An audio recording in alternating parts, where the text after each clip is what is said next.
Hello, everyone, and welcome back to Nightmare Narratives. I can picture some of you already in bed, maybe some of you just getting home from work. Wherever you are, whatever time it is, I'm glad you're here. If this helps you relax or sleep, please like and subscribe. It means a lot. Now let's get you comfortable, and I'll tell you tonight's story. My name is Rebecca Ashford, but everyone calls me Becca. I'm telling you this story because someone needs to know what really happened in Deep Creek Hollow back in 1976. I've kept quiet for almost 50 years now, but I'm getting old, and the nightmares won't stop. I was 28 then, working as a freelance journalist out of Charleston. Not the glamorous kind you see in movies. I wrote about local festivals and missing pets mostly. But I had bigger dreams. I wanted to write something important, something that would get me noticed by the big newspapers. That's how I ended up chasing stories about people disappearing in the West Virginia mountains. Every few years, hikers would vanish without a trace.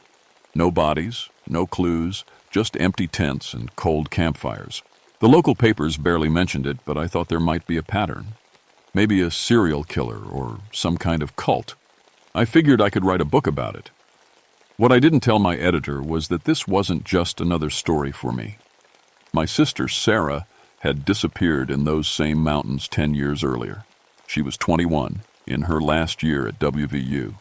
She'd gone camping with friends in October 1966, somewhere near Deep Creek Hollow. The search teams found her tent and sleeping bag, but Sarah was gone. Her friends said she'd walked into the woods to use the bathroom and never came back. The police said she probably fell into a cave or got lost. Case closed. But I knew Sarah better than anyone. She was careful, smart, and she knew those mountains. She wouldn't just wander off and die. So when I heard about more disappearances in the same area, I packed my camera and notebook and drove to Millfield, West Virginia. It's a tiny town about 40 miles from the nearest highway, the kind of place where everyone knows everyone and strangers stick out like sore thumbs. I checked into the only motel in town. 6 rooms and a vending machine that ate your quarters. The lady at the desk looked me up and down like I was carrying a disease. "What brings you to Millfield, honey?" she asked, not sounding friendly at all. "I'm a journalist, writing about the local area, maybe some of the history." Her face went pale. "You're not here about them missing folks, are you?" "Well, Listen here, girl. You seem nice enough, but you best turn around and go home. Nothing good ever comes from poking around in business that ain't yours." She handed me a rusty key and wouldn't meet my eyes. "Room 4, checkout's at 10. That night, I spread Sarah's things across the motel bed. I'd kept everything the police returned to our parents, her journal, her camera, even her favorite hiking boots. I'd read her journal 100 times, but I opened it again, looking for clues I might have missed. Most of it was normal college stuff. Complaining about professors, talking about boys, describing the beautiful fall colors in the mountains. But the last few entries were different. Her handwriting got messier, more urgent. October 18th. Something's wrong with this place. The birds stopped singing yesterday. Haven't seen a single squirrel or chipmunk. Even the bugs are gone. Jenny says I'm being paranoid, but I can feel it watching us. October 19th. Found tracks near our camp this morning. Too big for a bear, wrong shape for a person. Mike thinks it's just a prank, but who would be way out here? The tracks led toward that big cave we saw yesterday. I don't want to go near it anymore. October 20th. Can't sleep. Keep hearing voices calling my name from the woods. Sounds like Mom sometimes like Becca. But they're camping 40 miles away. I know it's not really them, but God help me, I want to follow the voices so bad it hurts. That was the last entry. The next day, she was gone. I closed the journal and tried to sleep, but every little sound made me jump. Around midnight, I heard something scratching at my door. Soft at first, then harder, like fingernails on wood. I lay in bed, heart pounding, until it finally stopped. The next morning, I asked the motel lady about hiring a guide to take me into the mountains. "Honey, please," she said, "just go home. Write about something else. Anything else." I have to do this, I said. It's about my sister. She stared at me for a long moment, then sighed. You want Ezra Blackthorne. Lives in the old cabin past the gas station. But don't say I didn't warn you. I found Ezra chopping wood behind a rundown cabin surrounded by rusty car parts and empty beer bottles. He was older than I expected, maybe 70, with wild gray hair and clothes that looked like they hadn't been washed in months. But his eyes were sharp and clear. You're the reporter girl, he said without looking up from his axe. How did you... Small town. Word gets around. He split another log clean in two. Come to ask about Deep Creek Hollow, I bet. You know it? Ezra set down his axe and looked at me properly for the first time. Know it better than anyone alive, I reckon. Question is, why you want to go there? I told him about Sarah, about the other disappearances, about needing to know the truth. He listened without interrupting, but I could see him getting more and more uncomfortable. Girl, he said finally, some places are meant to be left alone. Deep Creek Hollow is one of them. But you'll take me? He was quiet for so long I thought he wouldn't answer. Then he nodded slowly. I'll take you. But we do this my way, and when I say we leave, we leave. No arguments. I agreed, though I had no idea what I was getting myself into. Be ready at dawn, Ezra said, and bring everything you might need to survive. Once we go down into that hollow, ain't no telling when we'll be coming back up. We left Millfield just as the sun came up, driving Ezra's beat-up pickup truck down dirt roads that got narrower and rougher with every kilo. I'd brought my camera, plenty of film, a tape recorder, and enough food for 3 days. Ezra had a hunting rifle, a big knife, and a backpack full of things he wouldn't let me see. Tell me about the hollow, I said, as we bounced along a barely visible trail. Cherokee used to call it Invi Atsila, Ezra said, means the hungry one. They wouldn't hunt there, wouldn't even walk through it. Said something lived down in the caves that was always starving, always wanting more. What kind of something? Ezra was quiet for a while. The kind that ain't got a name in English.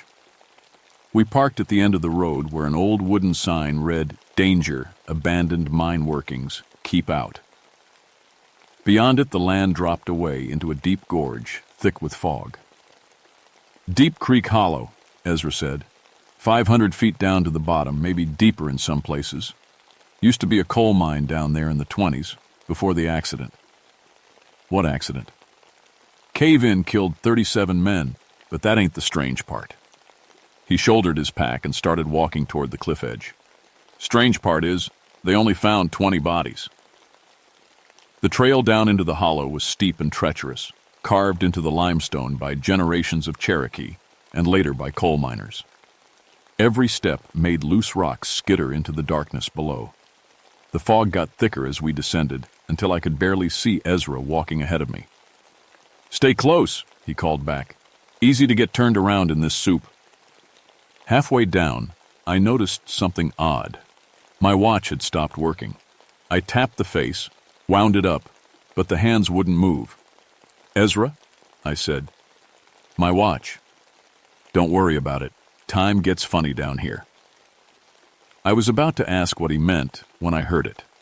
A sound like water dripping, but too regular, too musical. Like someone tapping out a rhythm on stone. You hear that? I whispered. Ezra stopped, walking. The dripping sound got louder, more complex, like a whole orchestra of drops in perfect harmony. Hear what? Ezra said, but his face had gone white. The sound stopped as suddenly as it had started. We stood there in the thick fog, listening to nothing but our own breathing. Let's keep moving, Ezra said. The bottom of the hollow was worse than I'd imagined. The fog was so thick I could barely see my own hands, and the ground was soft and spongy like walking on a wet mattress. Twisted trees reached up through the mist like gnarled fingers, their branches bare and black. This way, Ezra said, leading me toward what looked like a wall of solid rock. As we got closer, I realized it wasn't solid at all. It was the mouth of a cave, maybe 20 feet wide and so dark I couldn't see the back of it. The old mine entrance, Ezra explained.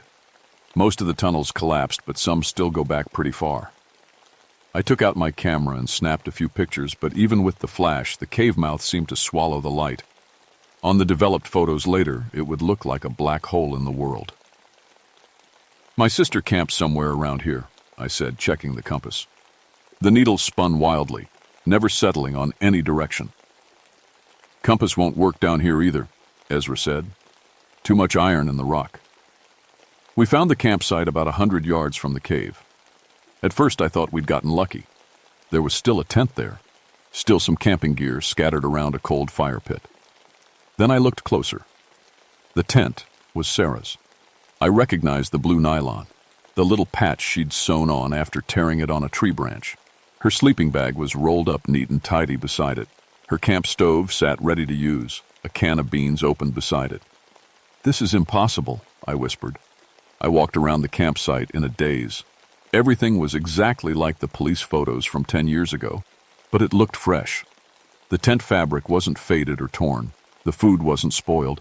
Even Sarah's toothbrush was there, still damp. "Ezra," I said, "this has been here for in years. How is it still?" When I turned around, Ezra was backing away from the campsite, his face twisted with fear. "We need to leave," he said, "right now. But we just got here. I need to—" "Girl, listen to me." His voice was shaking. "I've lived in these mountains my whole life. I know things that would turn your hair white. And I'm telling you, we need to get out of this hollow before dark." I looked at my watch again, forgetting it had stopped. The fog was getting thicker, and I couldn't tell if the light was fading or if the mist was just blocking more sun. 1 hour, I said. "Let me look around for 1 hour, then we'll go." Ezra shook his head but didn't try to stop me. I started taking pictures of everything: the tent, the sleeping bag, the camp stove. Through my camera lens, I noticed something I'd missed before. There were other things scattered around the campsite, newer things: a plastic water bottle with a 1975 date stamp, a candy bar wrapper that hadn't existed in 1966, a pair of hiking boots that looked like they'd been bought last week. "Ezra," I called, "come look at this."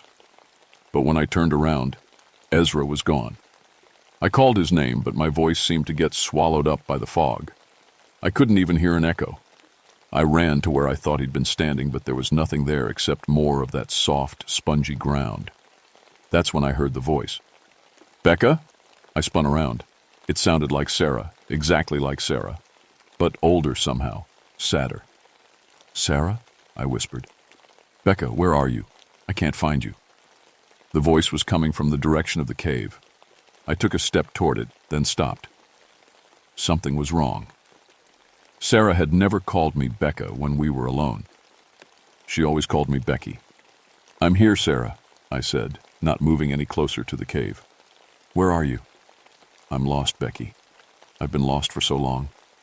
Please help me, now that we—" Voice used the right name, but it was too late. I'd already figured out this wasn't really my sister. But God help me, it sounded so much like her that part of me wanted to believe it. "Anyway, I'm scared, Becky.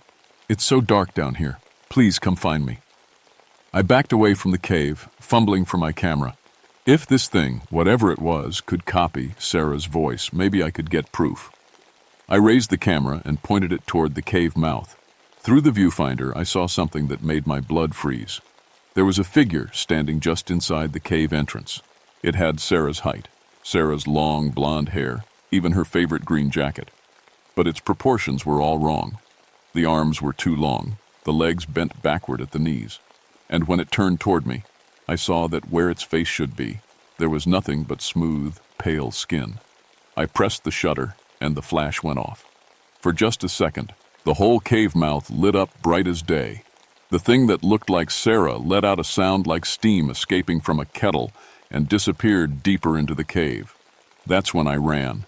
I didn't think about Ezra, didn't think about my equipment. I just ran through the fog, stumbling over roots and rocks, trying to find the trail back up to the rim of the hollow. But every path I took led me back to the campsite. No matter which direction I went, I always ended up looking at Sarah's tent and that terrible black cave mouth beyond it. I was trapped. I must have spent hours running through that fog, trying to find a way out. My clothes were soaked with sweat and mist, and my hands were cut up from falling on sharp rocks. But no matter which way I went, I kept coming back to the same place. The campsite, the cave, that thing pretending to be my sister. Finally, I gave up trying to escape and sat down beside Sarah's tent. I needed to think, to figure out what was happening to me. Maybe I was having some kind of breakdown. Maybe the stress of looking for Sarah all these years had finally snapped my mind. But the camping gear felt real enough when I touched it. The tent was solid. The sleeping bag still smelled like Sarah's perfume. I unzipped the tent and crawled inside, hoping to find some clue about what had happened to her. Inside was Sarah's diary, not the one the police had given back to our parents, but a different one I'd never seen before. This one had entries that went past October 20th, 1966. Impossible entries. October 21st. Something took Mike and Jenny in the night.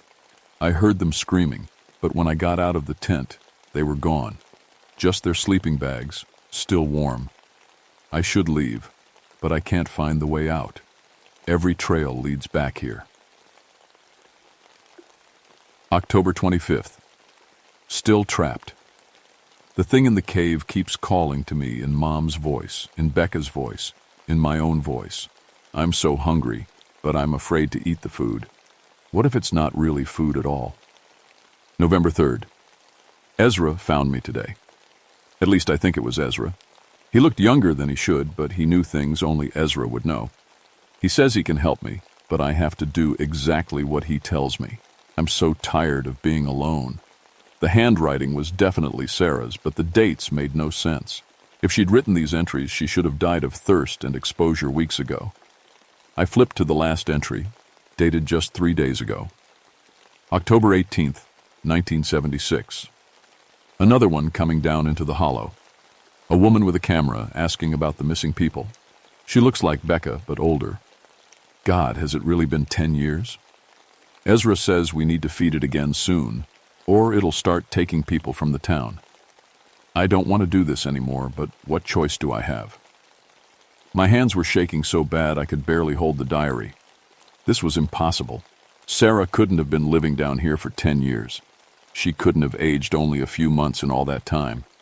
And she couldn't have known I was coming. Unless... Hello, Becky. I spun around. Sarah was standing outside the tent, backlit by the gray fog. She looked exactly the same as the day she disappeared, 21 years old, blonde hair in a ponytail, wearing that green jacket I'd seen on the thing in the cave, but this time, the proportions were right. This time, she had a face. Sarah? I crawled out of the tent slowly, afraid she might disappear if I moved too fast. I've missed you so much, she said. Her voice was exactly right, down to the little catch she always got when she was trying not to cry. I wanted to run to her, to hug her, to tell her I'd never stopped looking for her. But something held me back. Maybe it was the way she stood so perfectly still, like she was waiting for me to make the first move. Where have you been? I asked. Here. Always here. She gestured toward the cave. It won't let me leave, Becky. I've tried so many times, but the paths always lead back. What won't let you leave? Sarah's smile flickered for just a second, like a TV with bad reception. The hungry one. The thing that lives in the deep caves. It's been here since before the Cherokee, since before anyone. It's so old, Becky. Older than the mountains. That's impossible. Is it? She took a step closer. You've seen the campsite. You've heard the voices. You know your compass doesn't work down here, that time moves differently. This place isn't like the rest of the world. I backed away from her, toward the cave entrance. Wrong direction, I realized too late. How have you survived down here for 10 years? I asked. The same way you will. Sarah's face changed, became somehow less human. It doesn't need to kill us, Becky. It just needs to feed. And there are always more people coming to the mountains, always more hikers and campers and curious journalists. You're saying you've been... I couldn't finish the sentence. Helping it hunt, leading people into the caves where it can reach them. It's not so bad, really. The hunger stops hurting after a while, and we get to stay together forever, all of us who feed it. That's when I saw the monsieur figures moving in the fog around the campsite, getting closer. Men and women of all ages, all wearing the same blank expression as Sarah. Some were dressed like hikers from different decades. Others wore the canvas work clothes of coal miners. The miners who died in the cave-in, I whispered. The ones who were chosen, Sarah corrected. Just like Mike and Jenny were chosen. Just like you're going to be chosen. I turned and ran toward the cave, thinking maybe I could hide in the tunnels until I figured out a way to escape. But as soon as I crossed the threshold, I knew I'd made a terrible mistake. The cave was much bigger inside than it looked from the outside. The walls curved away into darkness, and I could hear water dripping somewhere far below. But worst of all, I could feel something watching me. Something huge and patient and incredibly, impossibly hungry. A sound echoed up from the depths. Not quite a roar, not quite a whistle, but something that made every bone in my body vibrate. I tried to run back outside, but the cave entrance was gone. Instead of fog and gray daylight, there was only more tunnel stretching in every direction. I was in a maze now, limestone passages that branched and twisted with no logic I could understand. Some tunnels sloped down toward that terrible sound. Others seemed to climb upward, but when I followed them, they always curved back down again. I tried using my camera flash to see better, but the tunnels seemed to absorb light. Each flash showed me less than the last, until finally the bulb just went dark and wouldn't work at all. That's when I heard Ezra's voice calling my name. "Becca, where are you, girl? I've been looking all over for you." I followed the sound through the twisting passages, desperate to find another human being, even though part of me wondered if this was just another trick. I found him in a wide chamber, filled with old mining equipment, rusty picks and shovels, wooden support beams, even an overturned minecart. Ezra was sitting on a fallen beam, looking exactly the same as he had that morning. But something was different about his eyes. "Thank God," I said. "I thought I was going crazy. Sarah's down here, Ezra. She's alive, but something's wrong with her. Something's wrong with this whole place." Ezra nodded sadly. "I know, girl. I've known for years." "Then why did you bring me down here?" "Because I didn't have a choice." He stood up, and I saw that his skin was pale and waxy, like a candle that was starting to melt. "My family's been feeding the hungry one for 4 generations. My great-grandfather made a deal with it after the mine accident. Keep it fed with strangers, and it won't touch the town." "That's insane." "Is it? You ever notice how quiet Millfield is? How peaceful? No crime, no violence, no trouble at all. That's because the hungry one protects what belongs to it." Ezra was changing as he talked. His skin was becoming translucent, and I could see dark veins pulsing underneath. His eyes were sinking back into his skull. "Every 7 years it needs fresh meat, fresh minds to copy and use as bait for the next group. Sarah's been down here long enough that she's becoming part of it, but she's wearing out. It needs someone new." "Run," I whispered to myself. "Run now." But my legs wouldn't move. The hunger that radiated from somewhere deep in the cave was so strong it felt like being pulled toward a black hole. I wanted to walk deeper into the tunnels, wanted to find whatever was calling to me and give it everything it wanted. "Don't fight it," Ezra said. His voice was getting hollow, echoing like he was speaking from the bottom of a well. "Fighting just makes it hurt worse." I forced myself to take one step backward, then another. Ezra's face was collapsing now, the skin pulling tight against his skull, but he was still smiling. "It's already too late anyway," he said. "You've been breathing the air down here for hours. You've been drenched. King the water from your canteen that you filled at the stream near the campsite. It's in your blood now, girl, part of you forever." That's when I felt it, a cold spreading through my chest, like ice water in my veins. My vision started to blur, and I could hear that terrible sound from the deep caves getting closer, like something massive dragging itself through the tunnels toward me. I ran through those caves for what felt like hours, following tunnels that made no sense, passing the same chambers over and over again. My breath came in sharp gasps, and every exhale turned to frost in the increasingly cold air. The sound was getting closer, that wet, sliding noise like something huge pulling itself across stone. And underneath it, I could hear voices. Sarah calling my name, Ezra laughing, my mother asking why I'd never come home for dinner. All lies, all bait. I stumbled into a vast underground chamber lit by some kind of phosphorescent moss growing on the walls. The space was so big I couldn't see the far end, just darkness stretching away like an underground ocean. And in the center of it all, I finally saw the Hungry One. It wasn't like anything I could have imagined. Picture the roots of an enormous tree, if trees were made of pale flesh instead of wood. Thick tendrils spread across the floor and climbed the walls, pulsing with a slow heartbeat. At the center, where the trunk should be, was something that might have been a mouth, a circular opening lined with rows of needle teeth that never stopped moving. But the worst part wasn't what it looked like. The worst part was what surrounded it. Bodies. Dozens of them, maybe hundreds, all connected to the thing by fleshy cords that pulsed with stolen life. Some looked fresh, like they'd just laid down for a nap. Others were dried out, mumbling to themselves in languages I didn't recognize. The oldest ones, Hog, had been there so long they'd started to look like part of the creature itself. And standing at the edge of the feeding area, waiting for me, was Sarah. She looked different now. Her skin had the same waxy quality I'd seen in Ezra, and her eyes were completely black.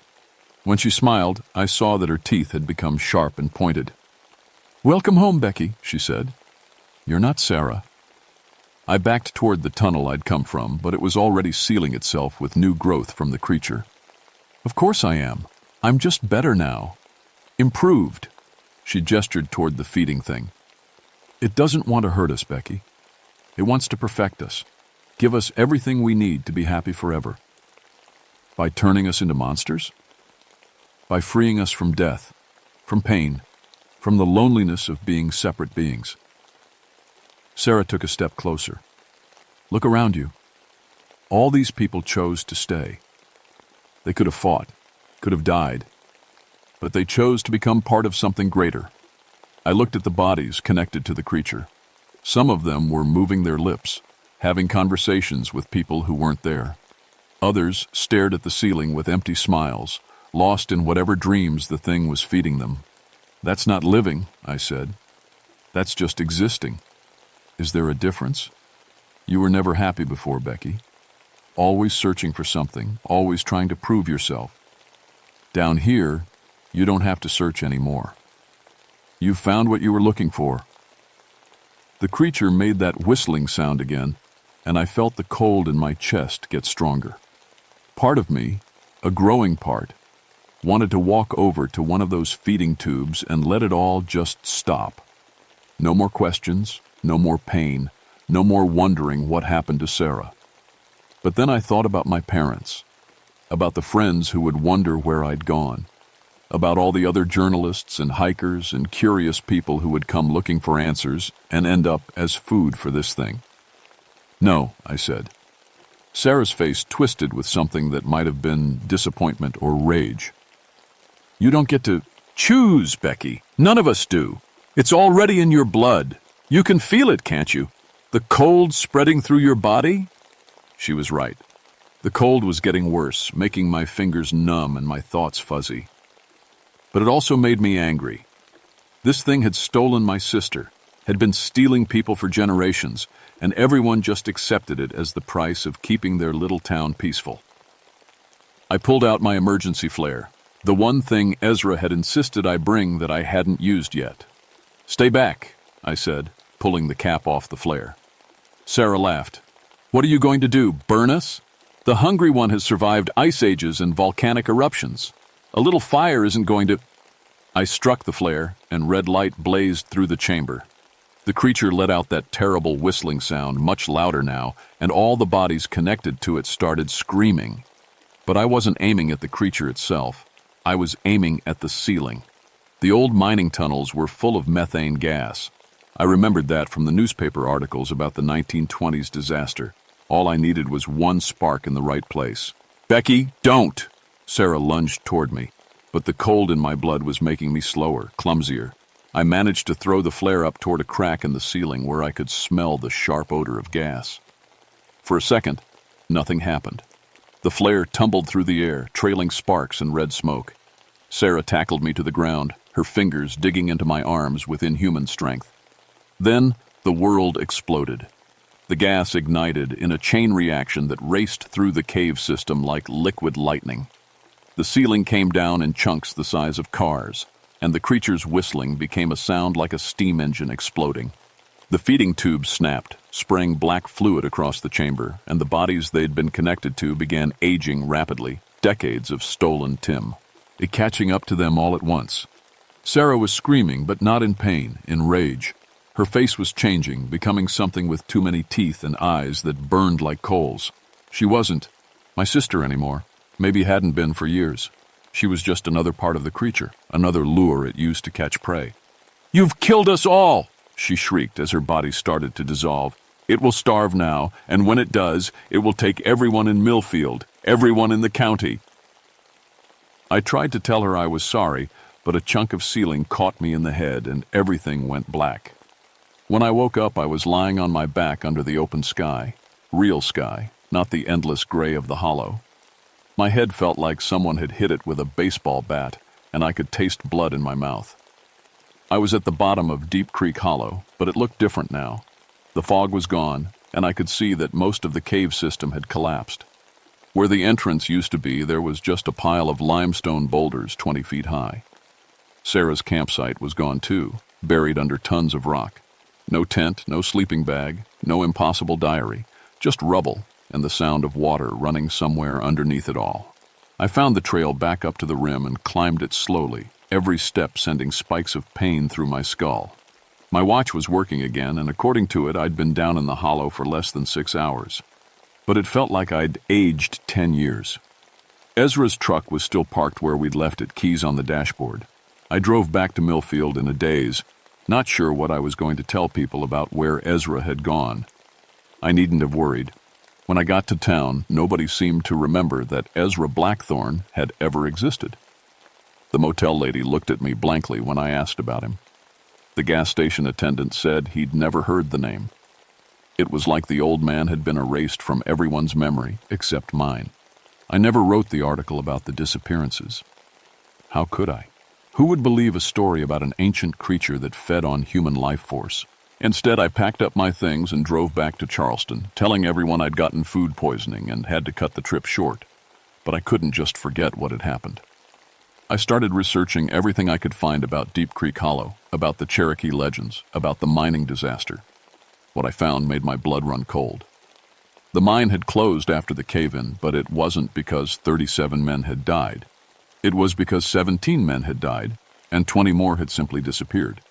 The official report said they were probably buried under the collapse, but the rescue teams had found evidence that some of the miners had been alive for weeks after the accident, leaving desperate messages carved into the tunnel walls. Messages about something in the deep caves that whispered to them in their wives' voices. I also found records of disappearances going back to the 1800s. Cherokee hunting parties that never returned. Pioneer families who vanished while crossing the mountains. Always the same area, always the same pattern. 7 years of quiet, then a sudden cluster of missing people. The math was simple and horrible. If the creature needed to feed every 7 years, and if I'd really damaged it by bringing down the cave system, then the next feeding should have been due in 1983. I moved to Oregon in 1982. For a while, I thought maybe I'd actually killed it. The newspaper databases showed no unusual disappearances in the West Virginia mountains through the 80s and early 90s. I started to relax, started to believe that maybe the nightmare was finally over. Then in 1998, I got a call from a Charleston newspaper editor I used to know. "Becca, thank God you're alive. We heard you'd gone missing in the mountains back in '76. Never could figure out what happened to you."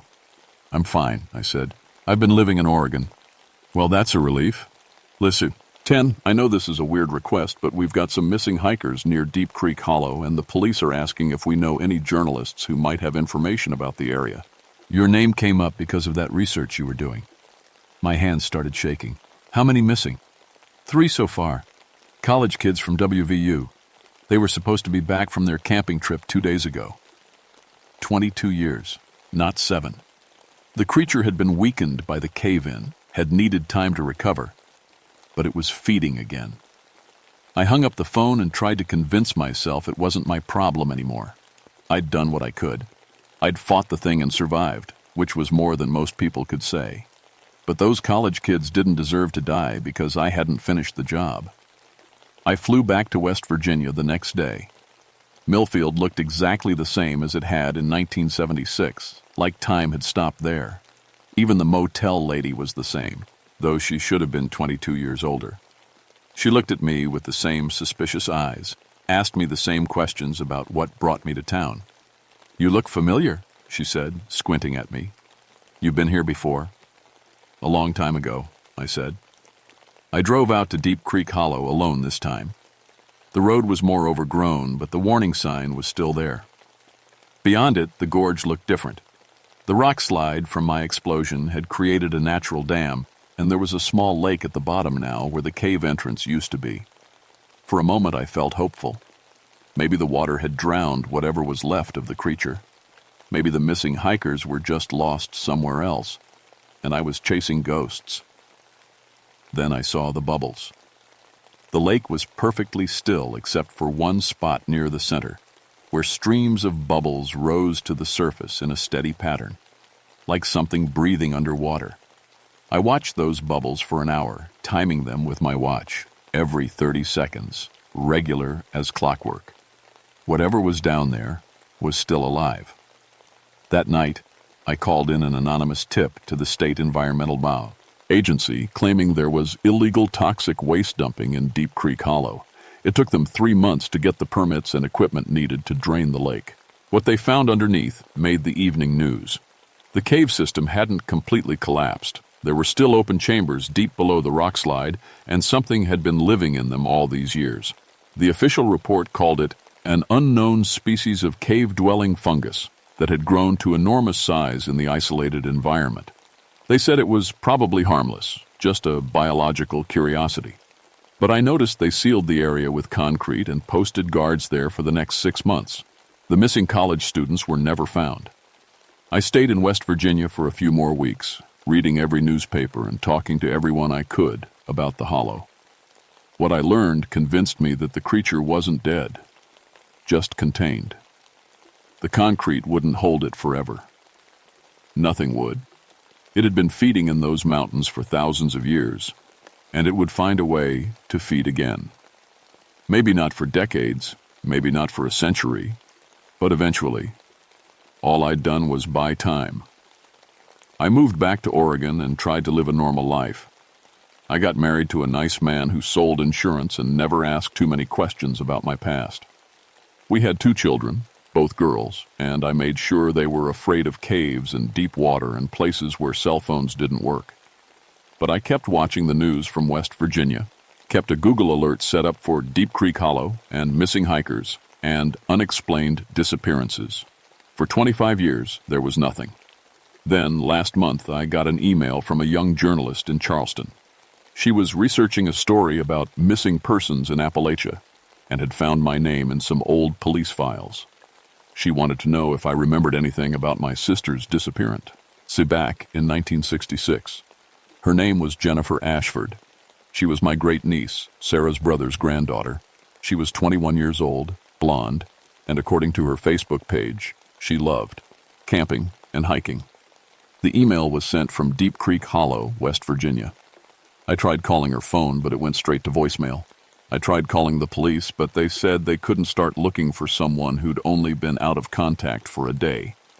So here I am, writing this story instead of sleeping, because I know I'm too old to go back to that hollow one more time. My hands shake too much to hold a camera steady, and my heart couldn't take another trip down those limestone trails. But maybe you're reading this, and you're young and strong and brave enough to do what I can't. Maybe you can find Jennifer before she becomes another voice calling from the caves, another lure to trap the next generation of victims. If you decide to go looking for her, remember a few things. Don't trust anyone from Millfield. The creature has had decades to extend its influence, and some of them might be connected to it now. Don't go alone, but don't bring anyone you care about either. If things go wrong, you want to be the only one who doesn't make it home. Bring fire, lots of it. Flares, gasoline, anything that burns hot and bright. The creature doesn't like sudden light or heat, and if you hear voices in the caves, voices of people you love, people you miss, people you'd do anything to see again, remember that they're not real. No matter how much they sound like the real thing, no matter how much you want to believe them, they're just echoes the creature uses to hunt. The hunger never stops. It never gets full, never gets satisfied, never gives up. All it does is wait, and copy, and feed. But sometimes, if you're very careful and very lucky, you can make it wait a little longer. I hope Jennifer is still alive down there. I hope she's smart enough to stay away from the voices and strong enough to find her way out of the maze. But I know the truth. I've known it for 7 years. Nobody leaves Deep Creek Hollow unchanged, and most people don't leave at all. My name is Rebecca Ashford, and I'm the only person left who remembers what really lives in those caves. When I die, the secret dies with me, and the next time someone goes missing near that hollow, there won't be anyone left to warn them. Unless you remember this story, unless you tell someone else, unless you keep the hunger from spreading to places where people don't expect it, don't know how to fight it, don't understand that some things are better left buried in the dark. The creature is still down there, waiting. It has all the time in the world, but we don't.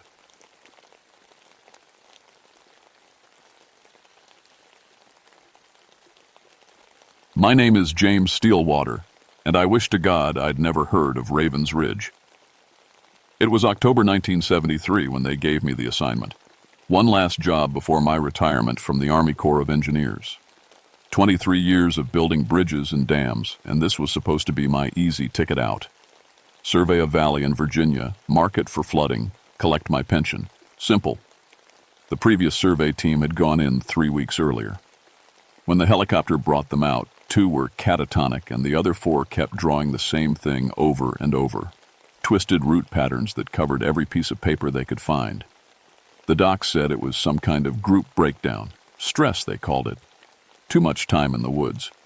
I'd seen stress before. This wasn't stress. But orders were orders, and I needed that pension. So I put together a new team. Dave Rodriguez, my equipment specialist. Kid was young but knew his stuff.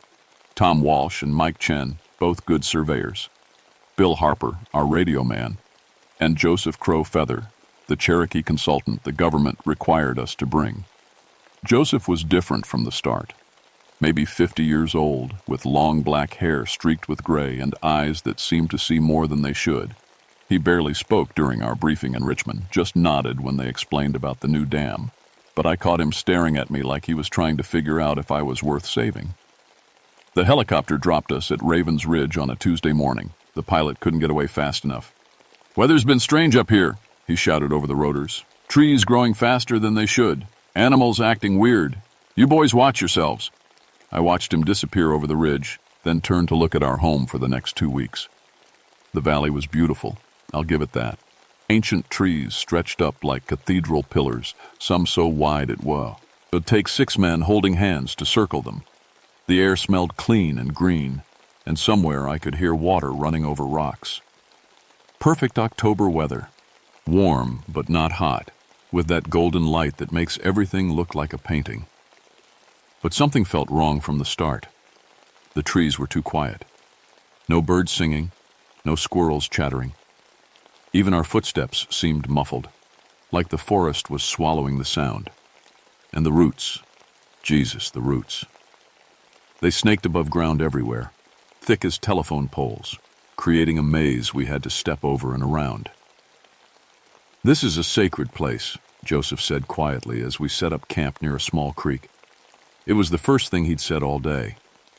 "Sacred to who?" I asked, unpacking my surveying equipment. "To those who came before." And to those who live here now. I looked around. Nobody lives here, Joseph. That's why we're flooding it. He just smiled. But it wasn't a happy smile. You'll see, Captain Stillwater. This place is very much alive. Dave was having trouble with the equipment. Our GPS readings kept pointing toward the center of the valley, no matter which direction we faced. The ground-penetrating radar showed something impossible, a root system that seemed to stretch for miles underground, all connected to something massive. Equipment's all screwy, Captain, Dave said, tapping the radar display. According to this, there's something the size of a football field under that big oak tree over there. I looked where he was pointing. In the heart of the valley stood the largest oak tree I'd ever seen. It had to be 300 feet tall and maybe 20 feet across. Its roots spread out from the base like the arms of a giant octopus, disappearing into the ground and popping up again hundreds of yards away. Probably limestone caves, I said. This whole area is built on limestone. That's why it's perfect for a reservoir. But even as I said it, I didn't believe it. The radar signature looked too organic, too purposeful, like a nervous system. That first night, we all had the same dream. We were underground, buried alive in rich black soil. Roots pressed against our faces, into our mouths and noses. We could feel the earth pulsing around us like a heartbeat. And somewhere in the darkness, something vast and ancient was waking up. I woke up gasping. Dirt under my fingernails even though I'd been sleeping in my tent. The others were awake too, all of us staring at each other in the dim light of our camp lanterns. Just a dream, I said, but my voice sounded hollow even to me. Joseph was sitting by the dying fire, whittling something from a piece of wood. The root mother knows you're here, he said without looking up. She's been sleeping for a long time, but the threat of death will wake even the deepest sleeper. There's no such thing as a root mother, I snapped. We're here to do a job, not listen to ghost stories. Joseph held up what he'd been carving. It was a perfect miniature of the great oak tree, complete with tiny roots. As I watched, one of the carved roots seemed to twitch. Ghost stories, Joseph repeated. Yes, Captain, that's exactly what these will be when you're done here. The next morning, all our survey stakes were gone. We'd planted them in a perfect grid pattern the day before. Bright orange markers that should have been visible from space. Now there was nothing. Dave and I spent 2 hours looking for them while the others set up the equipment. We found them eventually, but not where we'd left them. Someone had pulled them up and replanted them in a perfect circle around the great oak tree. Not just stuck in the ground, but carefully planted, with little mounds of earth packed around each one like they'd been there for years. Who the hell did this? Dave asked, looking around the empty forest. And how did they do it so fast? I didn't have an answer. We were 50 miles from the nearest road, and the helicopter wasn't due back for 2 weeks. Nobody could have gotten in here without us knowing. Animals, I said, though I knew it sounded stupid even as I said it. Bears, maybe. Or vandals from that protest camp. But the Cherokee protesters were all back at the main road, and bears don't plant survey stakes in perfect geometric patterns. Joseph was examining one of the stakes when we got back to camp. He ran his fingers along the metal, then looked at his hand. His fingertips were stained green. Not animals, he said, and not people. Then what? I demanded. He pointed to the base of the stake. I knelt down and looked closer. Tiny green tendrils had wrapped around the metal, growing up from the soil. As I watched, one of them moved slightly, curling tighter around the stake like a finger. The forest is claiming your markers, Joseph said, making them part of itself. I jerked my hand back. The tendril had been reaching for my fingers.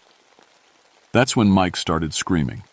He was about 50 yards away, taking measurements near one of the larger root systems. But now he was on his knees, clawing at his ears and screaming like someone was torturing him. We ran to him. But when we got there, he'd stopped screaming.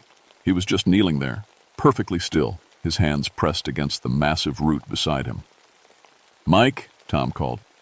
Mike, you okay? Mike turned to look at us, and his eyes were different. Still his eyes, but deeper somehow, older. Can you hear them? he asked in a voice that sounded like wind through leaves. They've been here so long, waiting, watching. They remember everything. Remember what? I asked, though part of me didn't want to know. Mike pressed his face against the root, and I swear I could see it pulse under his cheek like a living thing. The first people who came here, the ones who knew how to listen, they made a pact with the root mother, protection for the fours. A tea in the forest would protect them. But then the new people came, the ones who only knew how to cut and burn and take. His voice was getting stranger, taking on an accent I couldn't place. Ancient. Foreign. Mike, get away from that thing, I ordered. That's an order. He smiled, but it wasn't Mike's smile. The root mother is waking up, Captain Steelwater. She can feel the threat coming. All that water, drowning her children, drowning her memories. She won't let it happen. Mike's hands were changing. His fingernails were growing longer, darker, curling into points. As I watched in horror, they kept growing, turning woody and brown like tiny roots. She needs vessels, Mike said, his voice barely human now. Bodies to speak through, hands to work with. The old pact is broken, so she'll make a new one. Dave grabbed my arm. Captain, we need to get out of here. Now. But Mike was faster than he should have been. He lunged forward, those root fingernails reaching for Dave's throat. I tackled him sideways, and we went down in a heap on the forest floor. Mike was strong, stronger than any man his size should be. But worse than that, the ground itself seemed to be helping him. Roots erupted from the soil, wrapping around my arms and legs, trying to pull me down. The radio, I shouted to Bill. Call for extraction. Bill was already running for the camp, but I could see more roots bursting from the ground between him and our equipment. The forest was moving, reshaping itself to trap us. Tom managed to hit Mike with a surveying rod, and for a moment his grip loosened. The three of us who were still human ran for the camp, jumping over roots that seemed to rise up to trip us. Bill was bent over the radio, frantically turning dials. No good, Captain. Something's jamming us. All I'm getting is static. Behind us, Mike was walking slowly through the forest, and everywhere his feet touched, new growth sprouted. Flowers bloomed in his footsteps. Vines reached out to caress his arms like old friends. Pack only what we need, I ordered. We're hiking out. Of here. But as we grabbed our gear, I saw Joseph standing calmly by the fire, still whittling his little wooden tree. Aren't you coming? I asked. He shook his head. This is where I belong, Captain. This is where my people made their choice long ago. But you still have time to make yours. What choice? Joseph held up the wooden carving. It was perfect now, every detail exact, and I could swear I felt it watching me. Help her or run from her, but you can't fight her. Not here, not in her own house. Mike had reached our camp. He moved like he was dancing, and plants bloomed around him with every step. When he smiled at us, his teeth were brown and pointed like thorns. She wants to show you something, he said in that voice that wasn't quite his anymore. Deep in the earth, where the memories live. Come and see what you're really destroying. That's when I noticed the ground under our feet was getting soft. We ran. I don't care what that says about me as a soldier or an officer. When the ground starts trying to swallow you and your teammate grows root fingers, you run like hell. The forest fought us every step of the way. Branches reached down to tangle in our hair. Roots rose up to catch our feet. The path we'd used to get to our campsite was gone, replaced by a wall of thorns that hadn't been there an hour before. Dave was carrying the radio, trying to get a signal as we climbed toward higher ground. Tom and Bill stayed close behind me, all of us breathing hard and looking over our shoulders. Behind us, I could hear Mike singing in that strange language, and the sound of growing things, creaking wood, rustling leaves, the whisper of new shoots breaking through soil. This way, I said, pointing toward what looked like a gap in the trees. If we can reach the ridge, maybe we can signal for help. But the gap moved as we approached it, closing like a wound, owling. The forest was reshaping itself around us, trapping us in a maze of living wood. "Captain," Tom gasped, "look at Bill." I turned around and felt my stomach drop. Bill was changing. Too. Green veins were spreading up his arms like infection, and his hair was starting to grow longer, turning from brown to a deep forest green. He was still human, still scared, but something else was taking him over.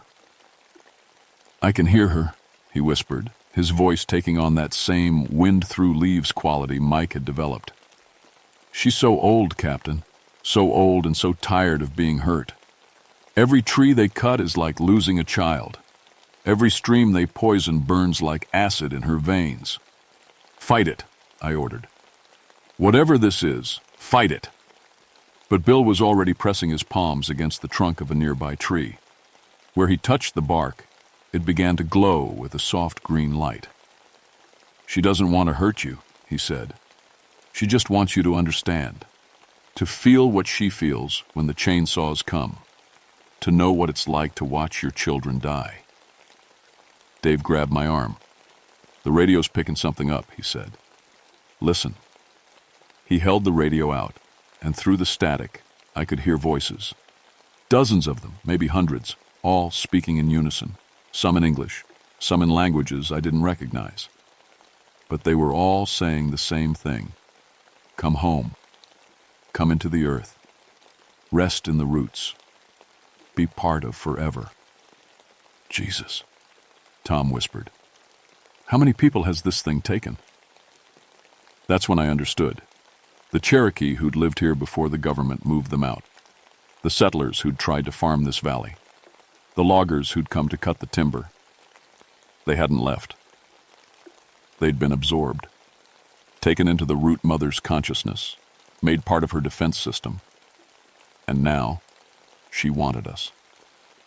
Bill let out a cry that wasn't quite human anymore. His feet were sinking into the ground, not falling through it, but melting into it like the soil was part of him. Root tendrils were wrapping around his legs, pulling him deeper. "Help me!" he screamed. But even as he said it, his face was changing. His skin was taking on a bark-like texture, and his eyes were turning the deep green of old moss. Dave and I tried to pull him out, but the roots were too strong. They coiled around our arms when we grabbed Bill, trying to drag us down too. For a terrifying moment, I felt the pull of the earth, felt how easy it would be to just let go and sink into the warm, dark soil. Then Tom hit one of the roots with his surveying equipment, and it recoiled like a snake. We jerked backward, pulling free, but Bill was already gone. The ground closed over him like water, leaving only disturbed earth and a few scattered leaves. "We have to find the center," I said, my mind racing. "The heart of this thing.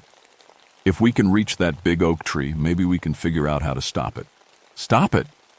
Dave stared at me like I'd lost my mind. "Captain, we need to get out of here." "And go where? Look around, Dave.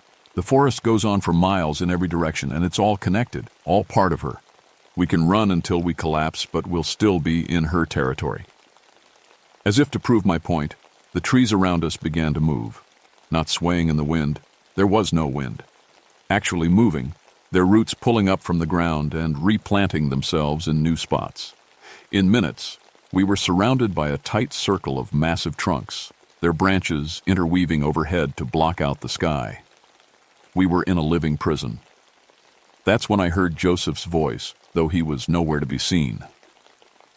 "The old stories tell of a pact." His words seemed to come from the trees themselves. An agreement between the first people and the root mother. They would protect her, and she would share her wisdom. But the pact was broken when the Cherokee were forced to leave. Now she trusts no one. "Where are you?" I called out. "I am where I have always belonged," Joseph's voice answered. "In the earth, in the roots, in the memories of my people." A section of bark on one of the trees began to shift and change, forming the rough outline of a human face. Joseph's face, but made of wood and moss and living vine. "She will not let the valley be flooded," he said. "She has waited too long, sacrificed too much. Every person who enters her domain becomes part of her defense. You can join willingly, or she will take you as she took the others." There has to be another way, I insisted. The bark face smiled sadly. Perhaps.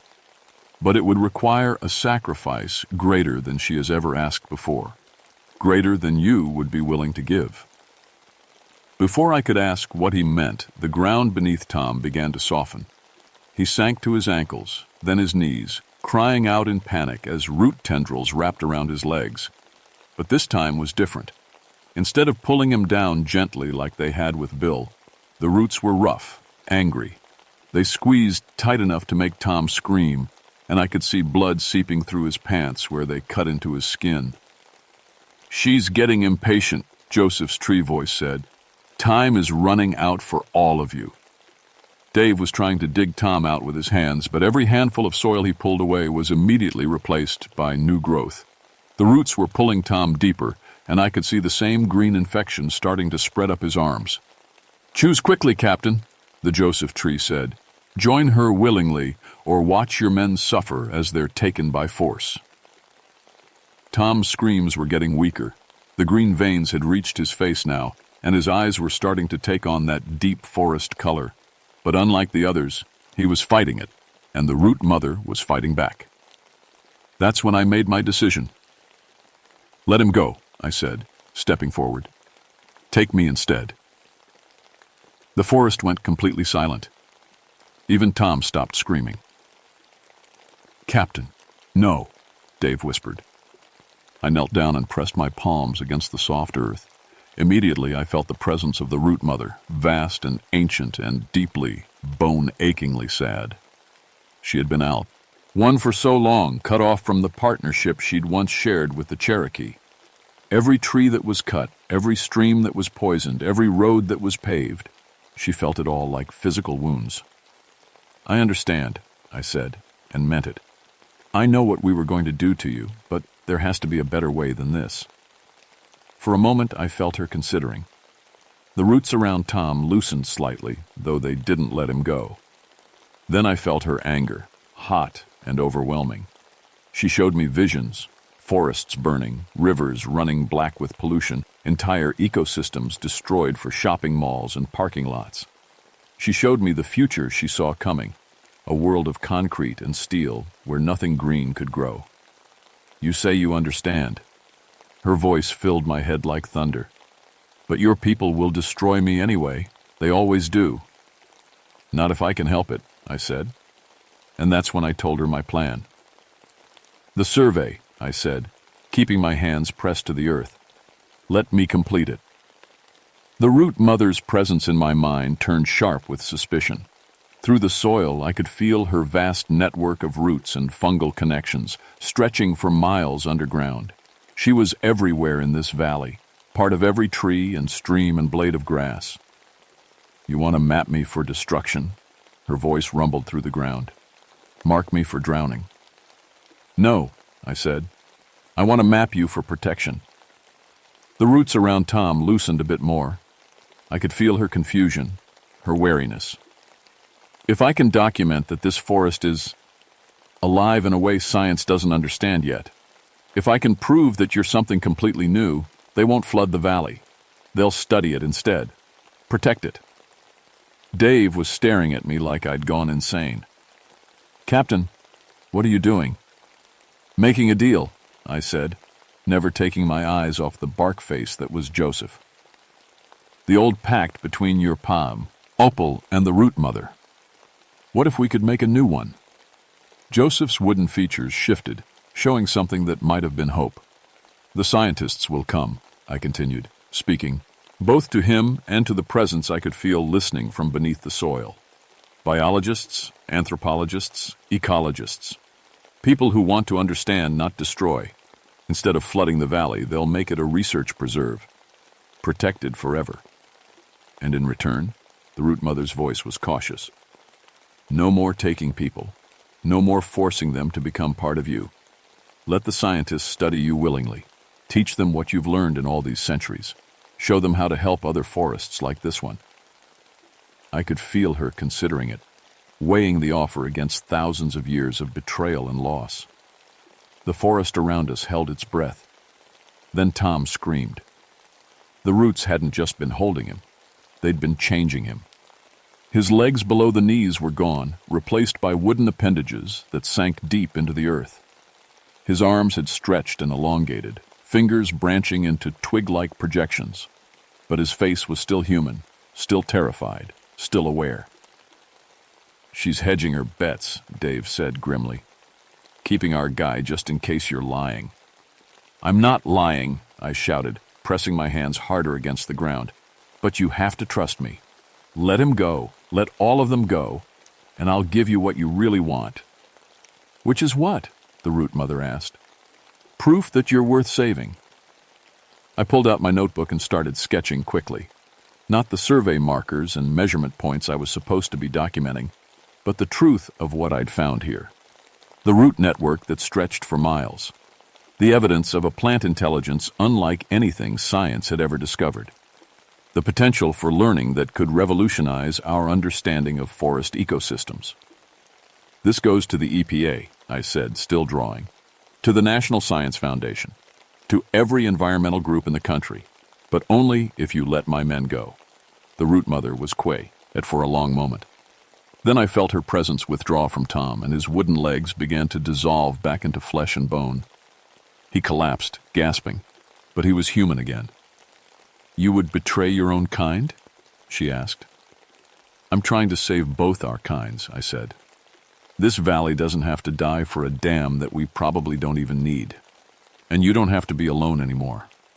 I could feel her searching my mind, looking for lies or deception. What she found instead was the truth, that I'd spent my whole career building things that sometimes destroyed as much as they created, that I was tired of being part of the problem instead of the solution. "One more condition," I said. "The people you've already taken, Mike, Bill, all the others over the years, give them back their choice. Let them decide if they want to stay with you or return to the human world." "Some have been part of me for decades," she said. "Centuries. They may not remember what it was to be merely human." "Then teach them," I said. "Help them remember. If they choose to stay, that's their decision. But it has to be a choice, not a prison." The forest began to change around us. The circle of trees that had trapped us started to move apart, their roots sliding through the soil like enormous snakes. In the growing spaces between them, people began to emerge from the ground. Some looked almost normal, just dirty and confused. Others had been changed more deeply, skin like bark, hair like moss, eyes the color of deep leaves. But they were all conscious, all aware, all looking around like they were waking up from a very long dream. Mike was among them, his root fingernails gone, his eyes human again. He looked at me with a mixture of gratitude and loss. "She's beautiful, Captain," he said quietly. "Being part of her, it's like being part of everything. Every tree, every stream, every living thing. We never felt so connected to anything. Do you want to stay?" I asked. He looked around at the other emerged people, at the magnificent forest, at the root mother's presence that I could still feel thrumming through the ground. "Yeah," he said finally. "I think I do, but not as a prisoner, as a partner." About half of the people chose to stay. The others, including Bill and Tom, opted to return to the human world, though I could see in their eyes that part of them would always belong to the forest. The root mother's presence touched my mind one last time. "Your survey, Captain Stillwater?" I held up my notebook, filled now with sketches and measurements and notes that would revolutionize forest science, if anyone believed them. "Consider it complete," I said. The helicopter came back 2 weeks later, right on schedule. The pilot was the same guy who dropped us off, and his eyes went wide when he saw what we were bringing back. My survey notes, filled with measurements and drawings that would make every scientist in the world want to visit Raven's Ridge. Soil samples that showed root networks no one had ever documented. Photographs of trees that seemed to respond to human presence. But mostly he stared at Tom and Bill, who looked like they'd been through hell but couldn't stop talking about the most incredible experience of their lives. "You find what you were looking for?" the pilot asked as we loaded our gear. "More than we were looking for," I said. The flight back to Richmond was quiet. Tom and Bill dozed fitfully, still recovering from their transformation. Dave sat in the corner, going through our equipment and shaking his head at readings that shouldn't have been possible. I spent the flight writing my report. It took me 3 drafts to get it right. Too much truth, and they'd lock me up in a psychiatric ward. Too little, and the valley would get flooded anyway, destroyed by people who couldn't see past the dollar signs of a new reservoir. In the end, I stuck to the scientific evidence. Documented proof of a root network that appeared to show signs of coordinated intelligence, soil chemistry that suggested unprecedented ecological relationships, wildlife behavior that indicated the presence of some kind of organizing principle in the forest ecosystem. I buried the supernatural stuff deep in technical language and let the readers draw their own conclusions. It worked. The story broke 6 months later. Army engineer discovers evidence of forest intelligence in Virginia Valley. Environmental groups seized on it. Scientists demanded access. The dam project was quietly shelved pending further study. Ravens Ridge became the Ravens Ridge Ecological Research Preserve, protected by federal law and monitored by teams of eager graduate students who thought they were studying an unusual example of forest networking. They had no idea how right they were. I visit sometimes. Not officially. I retired right after submitting my report, took my pension and moved to a cabin in Montana where the closest neighbor is 5 miles away. But every few months I drive back to Virginia and hike into the preserve. The tourists and day hikers stick to the marked trails, but I know the old paths. I can find my way to the heart of the valley, where the great oak tree still stands, even larger now than before. Mike is usually there, along with some of the others who chose to stay. They look human enough, if you don't look too closely. But their eyes hold depths that go back centuries, and sometimes when they smile, you can see roots instead of teeth. They're happy, though, connected to something vast and ancient and wise in a way most people never get to experience. They've become part of a living library that holds the memory of every creature that's ever lived in the forest. "How are the scientists treating her?" I asked Mike on my last visit. He laughed, and it sounded like wind chimes made of leaves. "She likes them. They ask questions instead of making demands. They listen instead of assuming they already know everything. Some of them are starting to understand what she really is." "Any volunteers?" "A few. Graduate students mostly. Young people who can feel there's something more here than just trees and dirt. She's careful with them, though. Makes sure they really want it before she offers them the choice." I nodded. The root mother had learned from our bargain. No more taking people by force. No more desperate attempts to defend herself by creating unwilling vessels. Instead, she was building something new, a partnership between human science and ancient forest wisdom. It wouldn't happen overnight. It might take generations. But for the first time in centuries, the root mother had hope instead of just fear. And I had something too. The knowledge that maybe, sometimes, you can build something instead of just tearing it down. Even an old soldier like me. I left the preserve as the sun was setting, hiking back through forests that hummed with contentment. Behind me, I could hear the sound of growing things, the whisper of leaves, the deep, slow breathing of a living world that had finally found a reason to trust humanity again. My name is James Steelwater, and I used to build dams. Now I build bridges between worlds that were never supposed to meet. And sometimes, late at night in my Montana cabin, I can still feel the root mother's presence at the edge of my dreams, patient and vast and grateful. She's not alone anymore. Neither am I.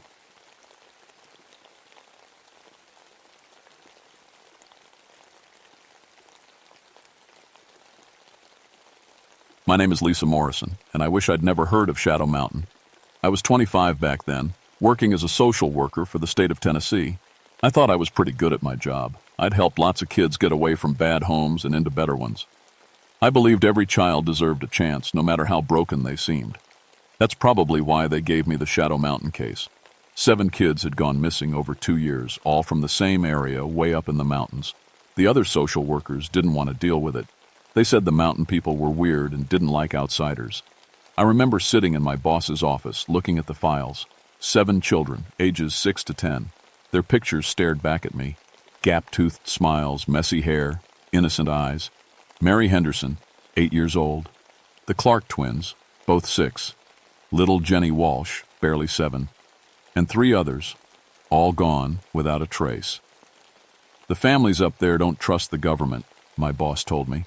They homeschool their kids and live off the land. Very religious. The local sheriff says they're cooperating, but he shrugged. Sheriff Tom Bradley had called in the state because the disappearances were getting attention from the newspapers. Bad publicity for a small mountain county. I'd spoken to him on the phone, and his voice was tired, like a man who'd seen too much. These mountain folk got their own ways, he'd said. Sometimes kids just wander off up there. Bears get them, or they fall down a cliff. Nature's not forgiving. But something about the cases bothered me. All 7 children had one thing in common. They'd all been through some kind of trauma recently. Parents fighting, a death in the family, or abuse. Hurt kids were more likely to run away, sure, but 7 of them? In the same area? I packed my car with camping gear, files, and enough food for a week, Shadow Mount. Ayan was 60 miles from the nearest real town, connected only by dirt roads that turned to mud when it rained. No phone lines ran up there. No electricity either. If something went wrong, I'd be on my own.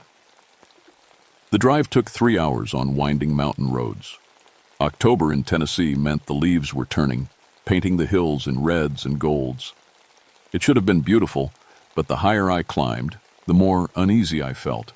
The trees grew thicker, blocking out the sun. The air got colder. I met Sheriff Bradley at a gas station in the last real town before the mountains. He was a big man, maybe 48, with gray in his beard and tired eyes. He looked at my small car and shook his head. "You sure about this, Miss Morrison? These people don't take kindly to strangers asking questions about their young ones. 7 children are missing, Sheriff. That's my job." He sighed and got into his patrol truck. "Follow me then, but don't say I didn't warn you." The road up Shadow Mountain was barely wide enough for one car. Trees pressed in on both sides, their branches scraping my windows. I could see why people up here felt cut off from the world. It was like driving into another time, another place where modern rules didn't apply. We passed 3 mailboxes in 5 miles. Bradley pointed to each one as we drove by. Henderson Place is about a mile up that trail. Clarks live 2 miles further north. The Walshes are on the backside of the mountain. All 3 families had lost children. All 3 had refused to talk much to the police. They buried their own dead and handled their own problems. But 7 missing kids was more than any small community could ignore, no matter how private they wanted to be. The first thing I noticed when we reached the Henderson place was how quiet it was. No dogs barking, no kids playing in the yard. Just silence that felt heavy and wrong. The cabin was small and dark, with smoke coming from a stone chimney. A woman in a faded dress watched us from the front porch. Mrs. Henderson looked older than her 40 years. Her face was lined with worry, and her hands shook when she poured us coffee from a pot that had been sitting on the wood stove too long. "Mary was playing in the yard," she told me, not meeting my eyes. Then she was gone. We looked everywhere. Her husband sat in the corner, whittling a piece of wood with a knife. He hadn't said a word since we arrived. "Did Mary seem upset about anything before she disappeared?" I asked gently. Mrs. Henderson's hands tightened around her coffee cup. "She'd been having nightmares. Started after—" She glanced at her husband. "After she saw her daddy whip the dog for getting into the chicken coop. The dog died from it. Mary loved that old hound." I wrote notes, trying to stay professional, but my heart was breaking for this little girl who'd watched something terrible happen and then vanished into the woods. "She kept drawing pictures after that," Mrs. Henderson continued. "Dark pictures with scary things in them. Do you still have those drawings?" She disappeared into a back room and came back with a handful of papers. My blood went cold when I saw them. They were child's drawings done in black crayon, stick figures running through trees, and watching from the shadows, other figures with glowing eyes and sharp teeth. In every picture, the monsters were small, like children. As we prepared to leave, I caught sight of something at the edge of the woods.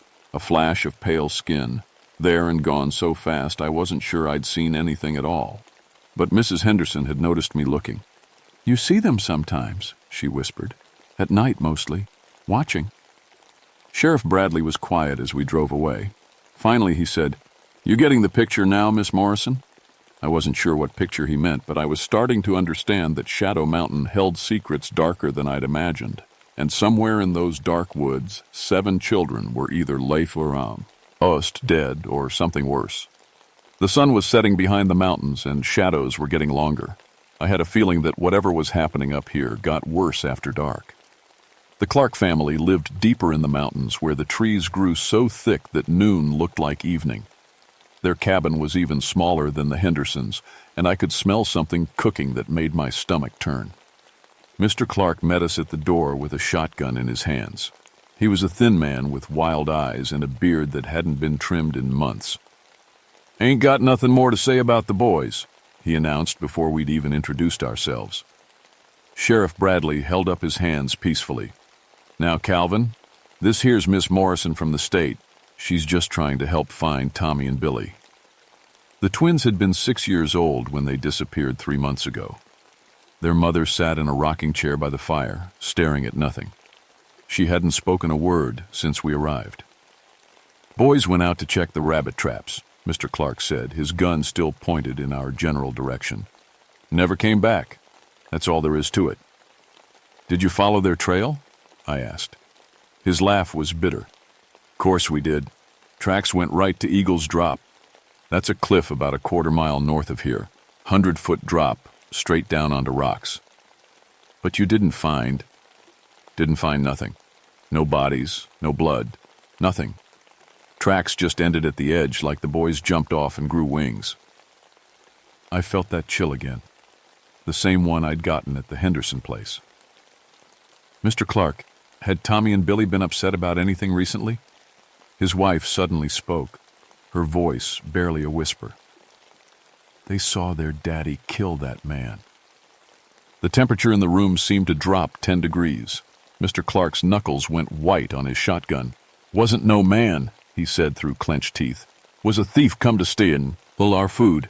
Had a right to defend my family." "The boys saw it happen?" I pressed gently.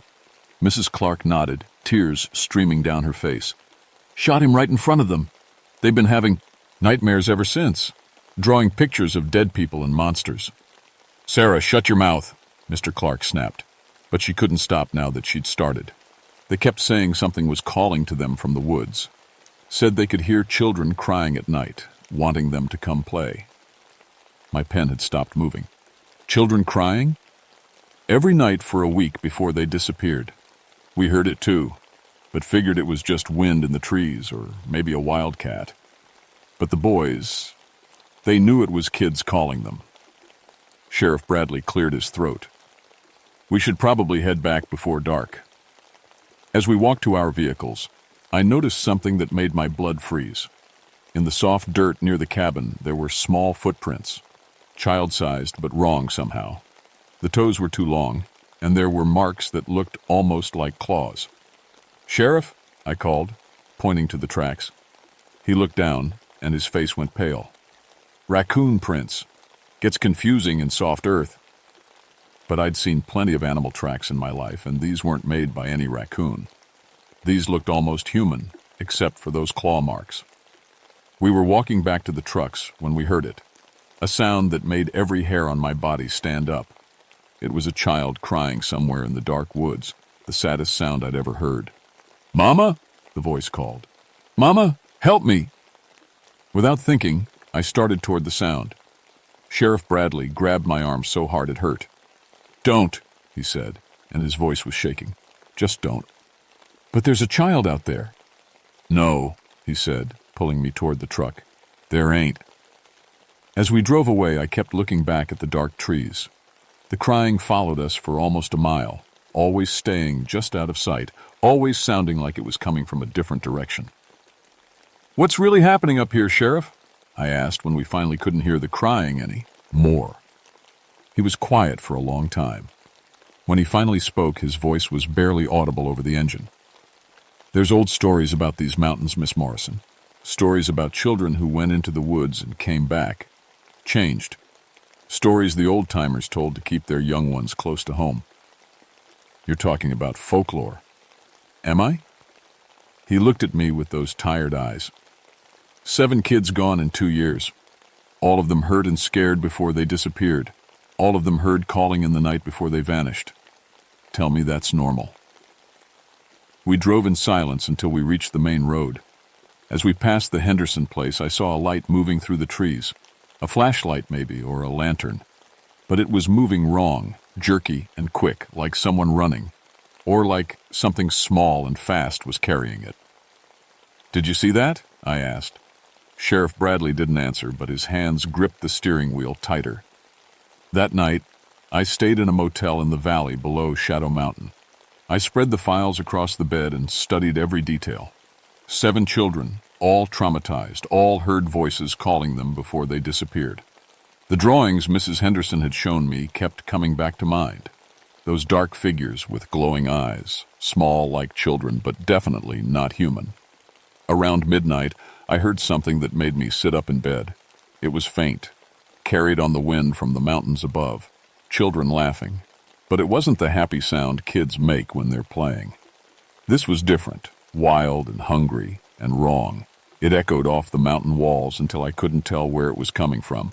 I locked my motel room door and checked it twice before trying to sleep.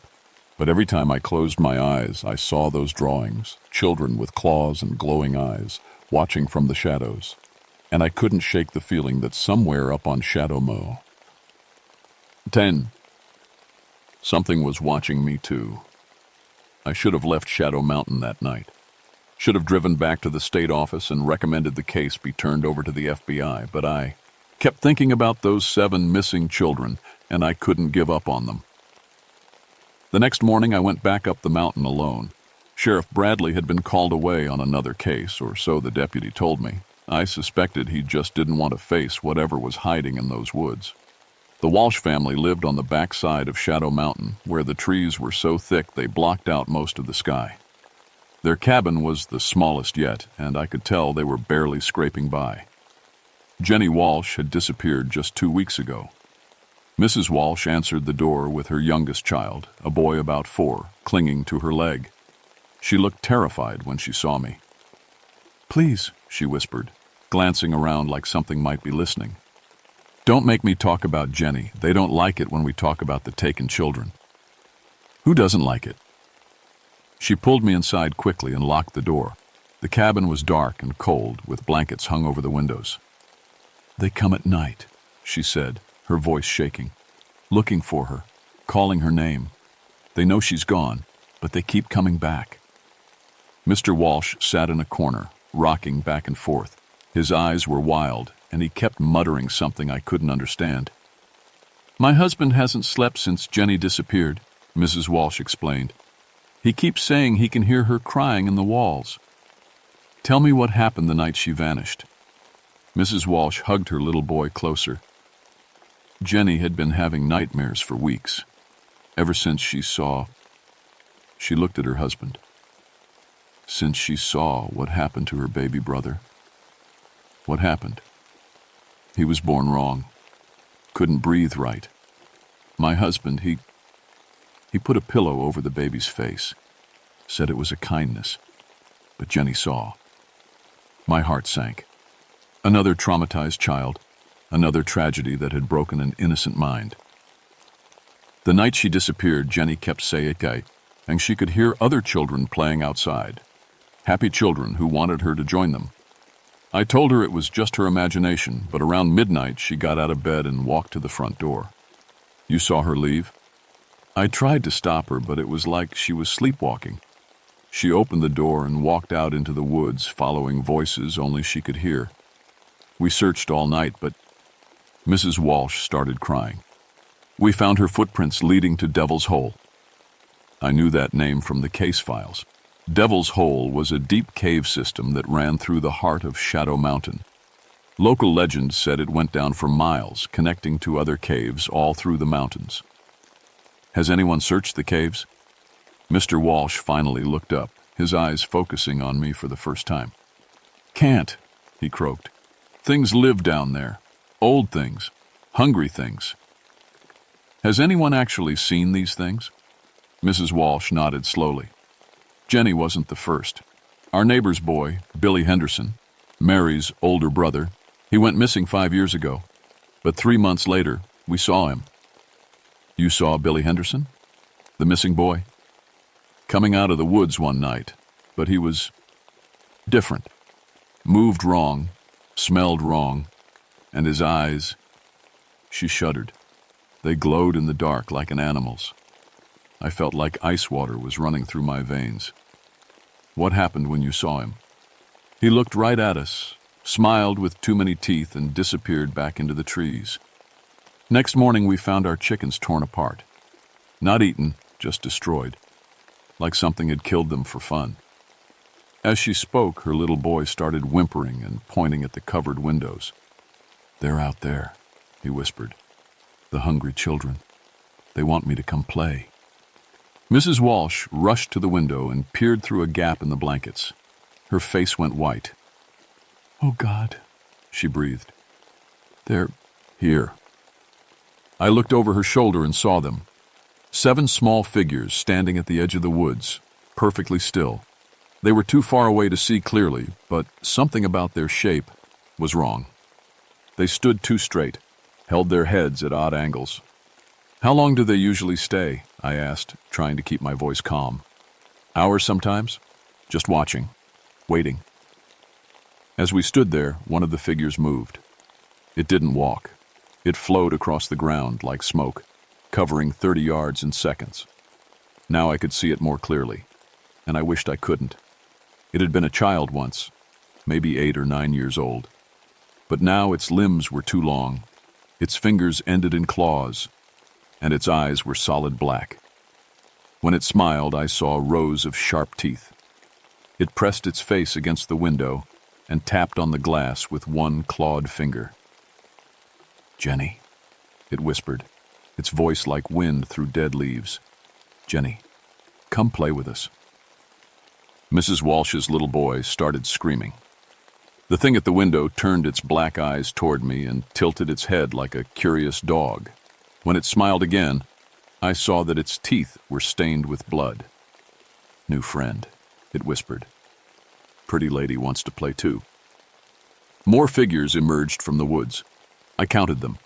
7 total, all of them moving with that same inhuman grace. All of them had been children once, I realized. These were the missing kids, transformed into something monstrous. How do we get rid of them? I asked. Mr. Walsh laughed, a broken sound. You don't. They'll follow you now. Once they see you, they never forget. The creatures circled the cabin for hours, tapping on walls, whispering through cracks, calling to the little boy to come outside and play. When the sun finally set, they faded back into the woods like shadows. But I knew they weren't gone. I could feel them watching from the darkness, patient as spiders in their web. Mrs. Walsh gave me directions to Devil's Hole. If you're fool enough to go down there, she said, take this. She handed me a small silver cross. Won't stop them, but it might slow him down. As I drove away from the Walsh cabin, I checked my rearview mirror constantly. Sometimes I thought I saw small shapes running between the trees, keeping pace with my truck. Sometimes I thought I heard children laughing in the wind. I was beginning to understand that Shadow Mountain held a secret darker than missing children. Something lived in those caves, something that fed on innocence and trauma, and now it knew I was there. The hunt was about to begin. I should have driven straight down the mountain and never looked back. Instead, I found myself parking at the trail that led to Devil's Hole as the sun disappeared behind the peaks. I had a flashlight, Mrs. Walsh's silver cross, and a growing certainty that I was about to make the biggest mistake of my life. The trail to the cave wound through the darkest part of the forest. My flashlight beam seemed to get swallowed up by the trees, and I kept hearing sounds that made me stop and listen. Twigs snapping, leaves rustling, and worst of all, children giggling just out of sight. Devil's Hole was a crack in the mountainside about 6 feet wide and twice as tall. Cold air flowed out of it, carrying a smell like wet earth and something else, something rotten. I stood at the entrance for a long time, trying to work up the courage to go inside. That's when Sheriff Bradley found me. "Figured you'd end up here eventually," he said, his voice sad and tired. "Sheriff, thank God. I was just about to go down into that hole and get yourself killed." He stepped into my flashlight beam, and I saw he was carrying a shotgun. "Can't let you do that, Miss Morrison." Something in his tone made me step backward. "Why not?" "Because it's not your place. This mountain has its own way of handling things." The pieces suddenly clicked together in my mind. All those missing children, all those traumatized kids who'd hear soft voices calling them into the woods. The way Sheriff Bradley had tried to discourage me from the beginning. "You know what's down there," I said. "I know a lot of things." He raised the shotgun slightly. "I know that some children can't be saved. I know that sometimes sacrificing a few protects many, and I know that you're about to ruin 20 years of careful balance." "Sacrificing?" The word came out as a whisper. "You've been feeding children to whatever lives in that cave." His face was stone. "Not feeding, offering. When a child's mind is broken by trauma, when they're damaged beyond repair, the mountain takes them. In return, it leaves the other children alone. Those are human beings. Children. Were they?" His voice was cold now. "Billy Henderson saw his father beat a dog to death. The Clark twins watched their daddy murder a man. Jenny Walsh saw her baby brother smothered. You think those children were ever going to be normal again?" I felt sick. "That doesn't give you the right to—" "I've kept this county safe for 20 years, he shouted. "Before I started making the offerings, we lost dozens of children. Whole families disappeared. The mountain was hungry and taking whatever it wanted." "What's really down there?" Sheriff Bradley's shoulders sagged. "Something old. Something that's been here since before the first settlers came. The Cherokee knew about it. They called it the Child Eater. It feeds on young minds, especially broken ones. Turns them into extensions of itself." As if summoned by his words, I heard movement in the cave behind me. Scraping sounds like claws on stone. Then whispers, multiple child voices speaking in unison. "Pretty lady came to play. Pretty lady wants to stay." I spun around and saw them emerging from the darkness. All 7 transformed children, moving on hands and feet like animals. Their eyes glowed with pale light, and their smiles were full of needle teeth. "I'm sorry, Miss Morrison," Sheriff Bradley said, backing away, "but the mountain has chosen you now." The creatures moved fast, faster than anything human should move. I ran, crashing through the forest with my flashlight beam swinging wildly. Behind me I could hear them laughing and calling, "Come play, come stay, come feed the dark." I made it to my car and locked the doors, but I knew that wouldn't stop them. As I started the engine, small hands began tapping on the windows. Faces appeared in my headlights. Innocent children's faces with monster eyes. I floored the gas pedal and drove straight through them. They scattered like smoke, reforming in my rearview mirror. They followed me all the way down the mountain, running alongside my car, their laughter echoing off the rock walls. I didn't stop driving until I reached the state police barracks 50 miles away. The officers there thought I was having a breakdown, a city social worker cracking under pressure from a tough case. They took my statement, but I could see they didn't believe a word of it. 2 days later, I got a call from Sheriff Bradley. "You need to come back," he said. "It's not finished with you. I'm never setting foot on that mountain again. Miss Morrison, 3 more children went missing last night, from families down in the valley. It's spreading, looking for you. The only way to stop it is to give it what it wants." "And what's that?" "You know what it wants." I hung up the phone, but I knew he was right. The thing in Devil's Hole had tasted my mind, and now it wouldn't be satisfied with anyone else. It would keep taking children, spreading down from the mountain like a disease until I gave myself to it. That night, I made my choice. I couldn't let more innocent children die because of my cowardice. I drove back to Shadow Mountain one last time with enough dynamite to bring down half the cave system. The creatures were waiting for me at Devil's Hole, all 7 of them, plus something else, something huge and dark that spoke with 2 ear voices. Pretty lady came back. Pretty lady understands. I smiled as I lit the fuse. Yeah, I understand. Some monsters need to be stopped, even if it costs everything. The explosion shook the entire mountain. When the dust settled, Devil's Hole was sealed forever, and I was buried with the thing that had made monsters out of children. They found my body 3 days later, when the rescue teams finally cleared enough rubble to reach the cave entrance. The official report said I'd been investigating the missing children case when a gas pocket exploded, causing a cave-in. Sheriff Bradley disappeared that same night. Some say he couldn't live with the guilt. Others claim he went into the deep woods and was never seen again. The county hired a new sheriff, a young man from outside the mountains who knew nothing about the old agreements. The missing children were never found, of course. Their case files were marked presumed dead and stored away in dusty cabinets. The mountain families moved away one by one, saying the place felt cursed now. Shadow Mountain became just another empty wilderness area. But sometimes, hikers report strange things. Children's laughter echoing from sealed caves. Small footprints in the mud that end abruptly, as if whoever made them simply vanished. And late at night, when the wind blows just right through the mountain passes, some people swear they can hear a woman's voice warning them to stay away. My sacrifice stopped the creature that had been feeding on broken children for generations. The explosion collapsed most of the cave system, trapping it in the deep places where it belonged. But I learned something in those final moments before the dynamite went off. Evil like that doesn't die easily. Sometimes I wonder if it's really gone, or if it's just sleeping, waiting for the mountain to heal and the caves to open again. I wonder if somewhere in the darkness below Shadow Mountain, something still dreams of innocent children and hungry games.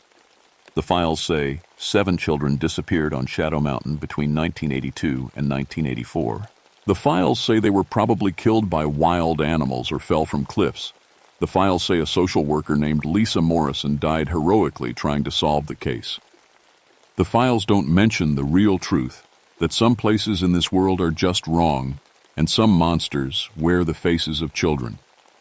They don't mention that sometimes, when the night is dark and the wind is still, you can hear them calling from the shadows, wanting you to come and play. I saved those 3 children who would have been taken next. I made sure no more families would have to sacrifice their broken young ones to appease an ancient hunger. But the cost was everything I had to give. If you ever find yourself driving through the mountains of Tennessee and you see a sign for Shadow Mountain, keep driving. Don't stop, don't explore, and whatever you do, don't listen if you hear children laughing in the woods. Some games are too dangerous to play, and some children should never be found.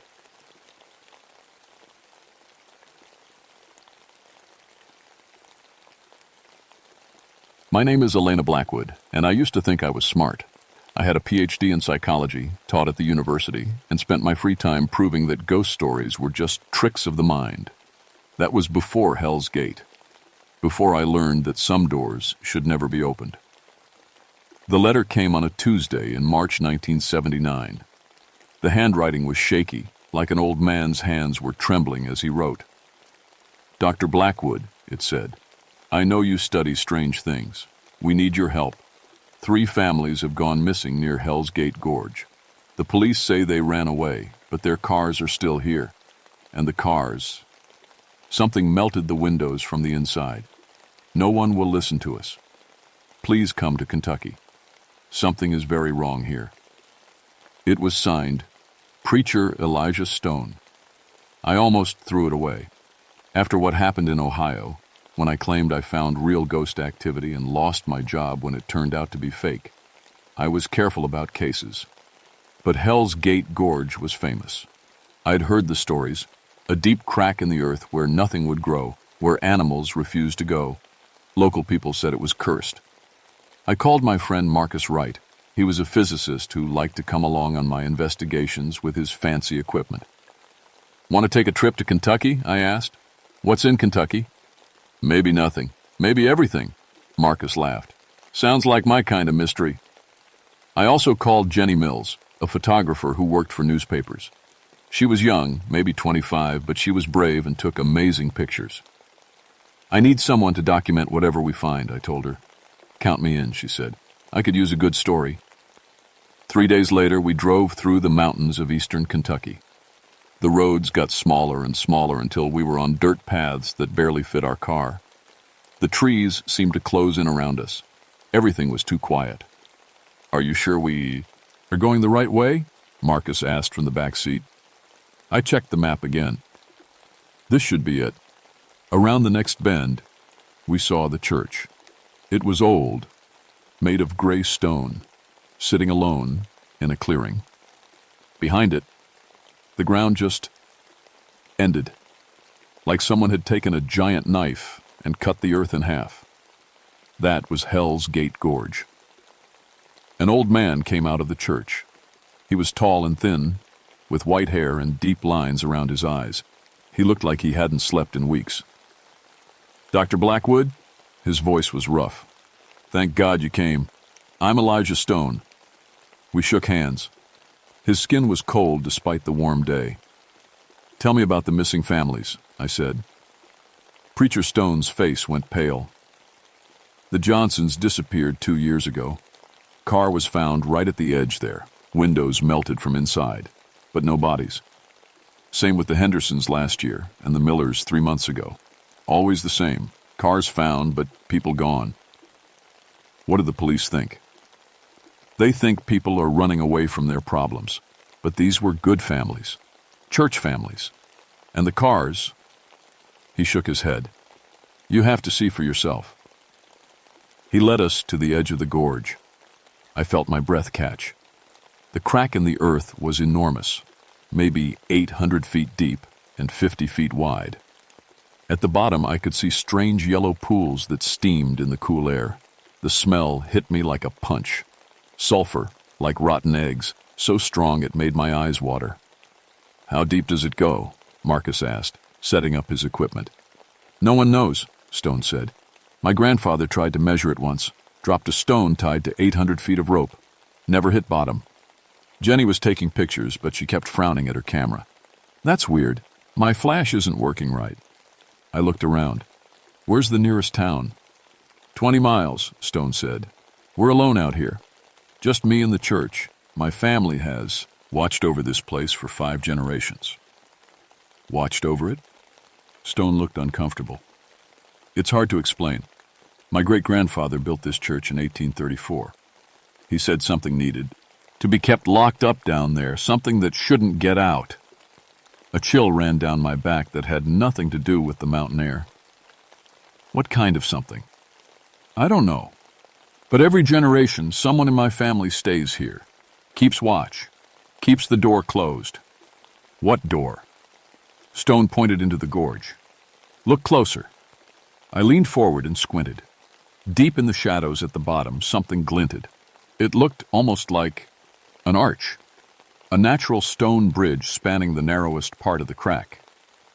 That's not natural, Marcus said, checking his instruments. The rock formation doesn't make sense. No, Stone said quietly. It's not natural at all. As the sun began to set, the temperature dropped fast. We set up our camp in the church. Stone insisted we stay inside after dark. Why? I asked. Because that's when they wake up. That night, I couldn't sleep. Every time I closed my eyes, I felt like something was watching me. Around midnight, I heard Jenny whisper, "Do you guys hear that?" We all sat up in our sleeping bags. At first, there was only silence. Then I heard it, voices echoing from the gorge. They sounded far away, like people calling from the bottom of a well, but the words were wrong. Backwards, maybe. It's just wind, Marcus said, but his voice shook. Wind doesn't speak Latin, Stone said from the corner. They do this every night. It's gotten worse since the Millers disappeared. Who's they? I asked. Stone was quiet for a long time. The ones my family has been keeping locked up for over 100 years. The next morning I felt stupid for being scared. In daylight, everything seemed normal. Well, except for Hell's Gate itself. Even in bright sunshine, the bottom of the gorge stayed dark, and the smell was stronger. "I want to go down there," I said. "No." Stone grabbed my arm. "No one goes down there. How else can we figure out what had happened to those families?" "They're gone, Dr. Blackwood. Leave it alone." But I couldn't leave it alone. That's always been my problem. I need to know the truth, even when the truth is dangerous. Marcus had been running tests all morning. "Elena, you need to see this." His face was white. "My electromagnetic sensors are going crazy. There's more energy coming from that gorge than from a power plant." "What kind of energy?" "I don't know. I've never seen readings like this." Jenny had been taking pictures since dawn. "Look at these," she said, showing us her camera screen. "Tell me what you see." The photos showed the gorge, the stone arch at the bottom, the yellow pools. But in 3 of the pictures, there were shapes. Dark, human-like figures standing on the stone bridge. Tall, too tall, with arms that hung down to their knees. "Those weren't there when I took the pictures," Jenny whispered. "I would have seen them." My hands started shaking. Maybe it's a problem with the camera. "All 3 pictures? Same problem?" Marcus looked at his equipment again. "The energy readings are getting stronger. Whatever's down there, it's more active during the day." "That's backwards," Stone said. "They're supposed to be weaker in sunlight." "Supposed to be according to who?" "My grandfather's journal. He wrote down everything about this place, rules for keeping them contained." "Can we see this journal?" Stone hesitated. "It's disturbing. You won't like what it says. I need to see it." An hour later, Stone brought out an old leather book. The pages were yellow and brittle. The writing was in faded ink, sometimes hard to read. But what I could read made my blood cold. July 15th, 1943. The binding grows weak. Ezra says we need fresh blood for the ritual, but I can't bring myself to take another life. The things below grow restless. They whisper promises of knowledge, potom, where anything we desire. But grandfather warned me, they lie. They only want one thing, to get out. July 20th, 1943. Found the Miller boy at the edge this morning. They had called too, him in his sleep. He would have jumped if I hadn't stopped him. The binding is definitely failing. God help me. I may have to do what Ezra suggests. July 25th, 1943. It is done. The binding holds for another generation. May God forgive me for what I fed to the guardians below. "Guardians?" I asked. Stone nodded grimly. "That's what they call themselves. They say they guard the gate, but they're not guarding it to keep things out. They're guarding it to keep something in." "Keep what in?" "I don't know. My grandfather never said, but he was terrified of it." That afternoon, I made the decision that changed everything. "I'm going down into the gorge." "Absolutely not," Stone said.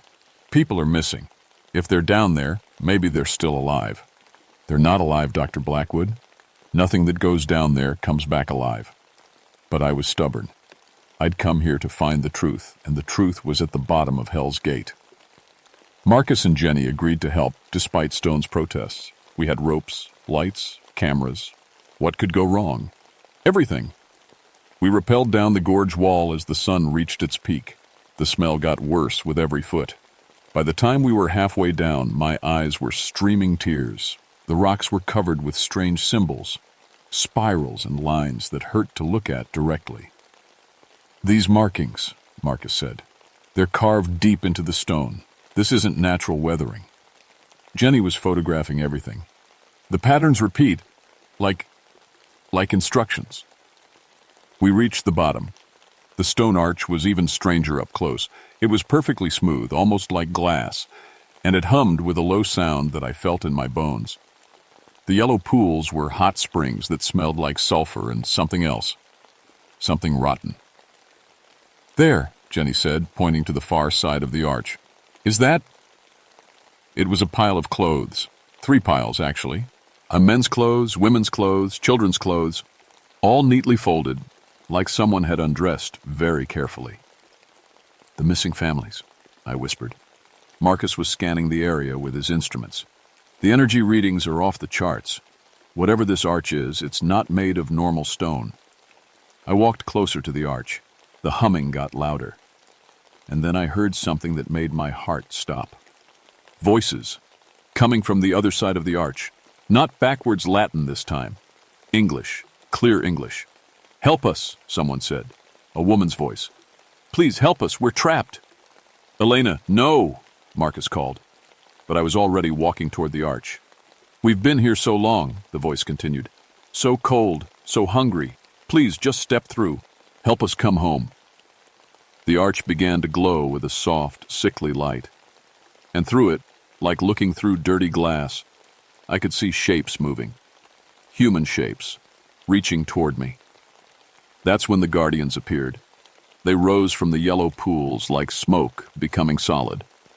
Tall figures, maybe 8 feet high, with skin that looked burned and cracked.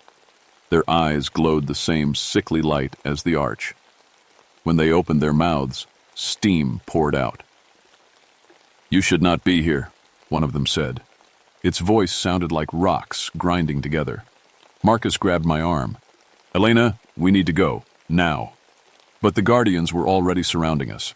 They moved without making a sound, like shadows given form. The temperature dropped 20 degrees in seconds.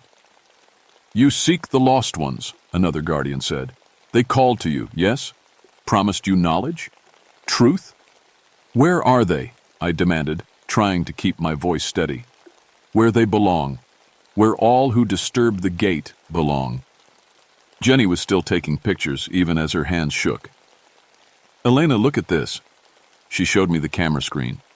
In the pictures, the guardians looked different, more solid, more real.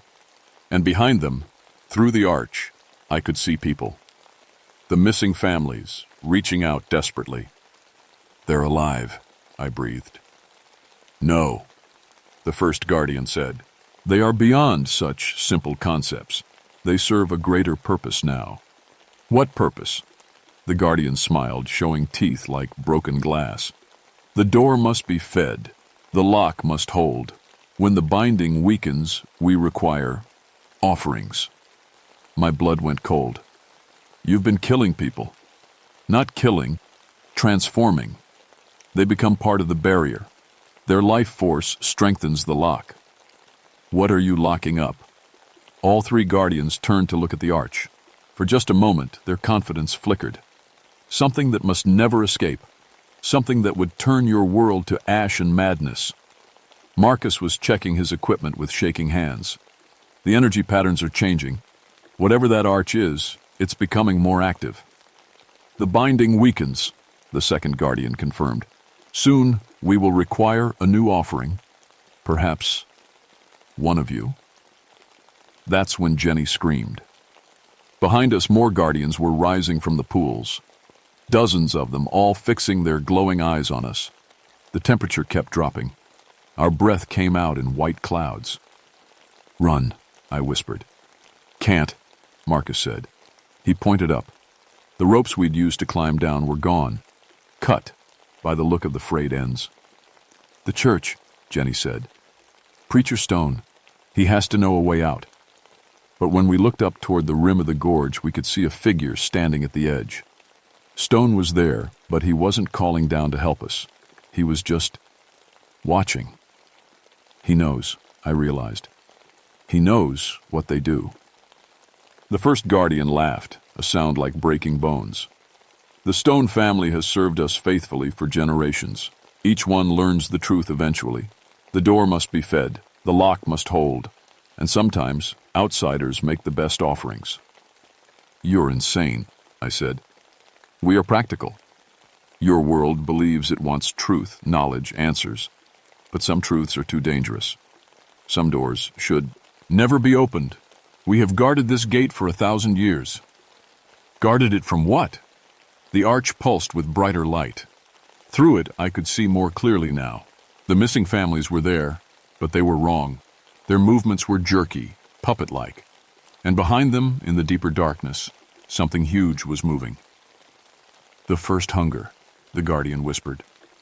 The thing that devours realities. The reason your universe still exists is because we keep it locked away.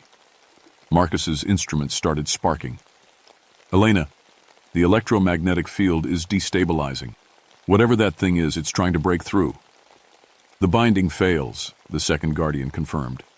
Soon the door will open. Unless what? Unless we feed it fresh life force, strong life force from someone who truly understands what they sacrifice. The temperature dropped even more. Ice was forming on the rocks around the pools. My breath came in sharp puffs. You want us to die to keep that thing locked up, I said. We want you to choose. Sacrifice 3 lives to save billions. The mathematics are simple. Jenny was backing away toward the arch, still taking pictures. Elena, the camera shows something else. Look.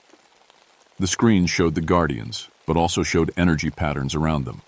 They were weaker near the arch, and the symbols carved into the rocks. They weren't just decorations. They were a pattern, a binding circle. The symbols, I said. They're part of the lock. Very good, the first Guardian said. The Stone family maintains the binding with blood and sacrifice, but the symbols must remain intact. Marcus understood immediately. He pulled out a small explosive device, something he used for geological surveys. Elena, if we disrupt the symbol pattern, the binding fails completely, the Guardian warned. The door opens. Your world dies. Or maybe you're lying, I said. Maybe the symbols are what keep the door closed, and you're just the jailers. The Guardian's expression changed. For the first time, it looked uncertain. Marcus, I said, do it. The explosion echoed through the gorge like thunder. Rocks fell from the walls. The symbol circle cracked in 3 places. The Guardians screamed, a sound like metal tearing. The arch pulsed wildly, and through it I could see the missing families more clearly. They were trying to speak, trying to warn us. The door, one of them managed to say. Don't open the door. That's when I realized we'd made a terrible mistake. The symbols weren't keeping the door closed. They were keeping the Guardians strong enough to guard it. As the binding circle cracked, the Guardians began to fade. Their solid forms became smoke again, drifting apart in the cold air. And the arch, the door, started to crack open wider. What have you done? The first Guardian whispered as it dissolved. 1,000 years. And you've doomed everything. Through the widening crack in the arch, something vast and hungry pressed against the barrier. The missing families weren't prisoners. They were part of the lock itself, their life force woven into the barrier to keep the first hunger contained. Elena! Marcus grabbed my arm. We have to get out of here. But there was nowhere to go. The gorge walls were too steep to climb without ropes. And above us, Preacher Stone was shouting something, but I couldn't hear him over the sound of reality tearing apart. The arch cracked wider. Whatever was on the other side was enormous. I caught glimpses of it through the opening. Something with too many eyes, too many mouths, something that hurt to look at directly. The first hunger. The thing that ate realities. The journal, Jenny said suddenly. Stone's grandfather's journal. It said fresh blood, a new binding. Maybe we can fix this. With what? I asked. The Guardians are gone. Not gone, Marcus said, pointing at the pools. Look.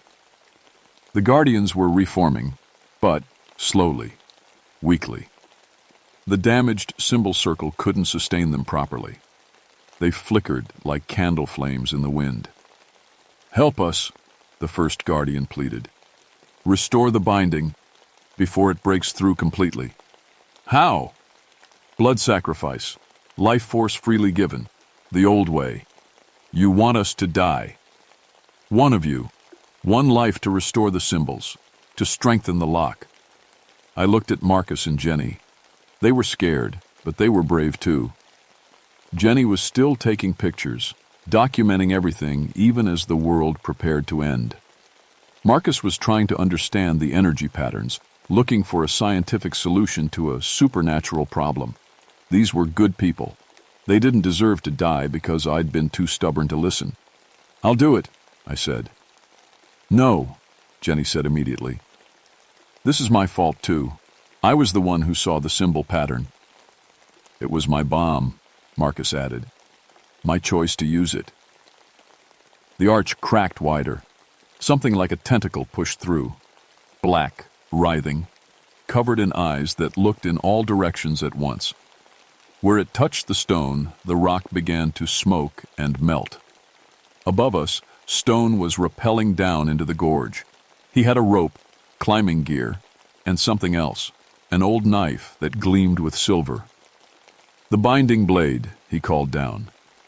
My great-grandfather's knife. It can cut the life force free, weave it into the lock properly. One of us has to die? I asked as he reached the bottom. Stone's face was grim. Maybe not die, but change. Become part of the barrier, like the others. I looked through the arch at the missing families. They were conscious, aware, but trapped. Eternal guardians, feeding their life force into the lock to keep the first hunger contained. There has to be another way, Marcus said desperately. There is, Stone said quietly. All of you. All your life force, freely given. That would be enough to repair the binding permanently for another 1,000 years. Or, I asked, or we let it through. Let the first hunger loose. It will consume this reality in hours, then move on to the next and the next, until there's nothing left but emptiness. The tentacle was pushing further through the arch. More were following. The air itself was beginning to burn where they touched it. I could feel my sanity starting to fray, just looking at them. Elena, Jenny said, I need to tell you something. What? I lied about why I came here. I didn't want a good story. I wanted to find my brother. Your brother? Tommy Mills. He disappeared here 5 years ago, before the recent families. Stone never mentioned him because he was the last sacrifice. The one that's been keeping the binding stable until now. Through the arch, I could see a young man among the trapped souls. He looked like Jenny, same eyes, same stubborn expression. He was mouthing words. Save her. Save everyone. I can see him, I said softly. Jenny's eyes filled with tears. Is he okay? He's scared, but he's trying to be brave. Like you. The arch split completely open. The first hunger began pushing through, not just tentacles now, but something like a head, a mass of eyes and mouths that looked in every direction at once, reality warped around it like heat waves. Choose, Stone said, holding out the binding blade. One, all, or let it through. I took the knife. It was warm in my hand, and I could feel power flowing through it. Old power, the kind that could cut more than just flesh. I choose, I said. But I didn't choose what they expected. Instead of cutting my own life force, I cut the binding that was holding the missing families. The blade sliced through the supernatural bonds like they were spider webs. Suddenly, the trapped souls were free. They poured out of the arch, not as solid people, but as pure life energy. 5 years of stored power from Jenny's brother, 2 years from the Johnson family, 1 year from the Hendersons, 3 months from the Millers. All that concentrated life force slammed back into the symbol circle like lightning finding a conductor. The damaged symbols blazed with white light. The cracks sealed. The binding circle became whole again, stronger than it had been in decades. The Guardians solidified instantly, more real and powerful than before. They grabbed the emerging tentacles of the first hunger and began forcing it back through the arch. Impossible, Stone whispered. The life force has to be freely given. This should have killed them permanently. It was freely given, I said, understanding finally. They chose to become part of the barrier to protect the world. The binding wasn't a prison. It was a choice they made. And now they've chosen to be free. The arch began to shrink. The first hunger let out a sound like a universe screaming, but it was being pushed back, locked away again. The tentacles withdrew. The terrible eyes closed. The missing families materialized around us. Solid, real, alive. Jenny ran to her brother and hugged him tight. The others looked around in confusion. "How long were we gone?" Mr. Johnson asked. 2 years, Stone said softly. It felt like minutes, like dreaming. The arch sealed completely. The guardians turned to us, and for the first time, they looked grateful. "You have done something new," the first guardian said. "In 1,000 years of binding, no one thought to free the willing sacrifice. The lock is stronger now. It will hold for many lifetimes." "What happens now?" I asked. "Now you leave. All of you. The Stone family will continue to watch, but the binding is stable. The door is secure." Stone helped us climb out of the gorge. As we reached the top, I looked back.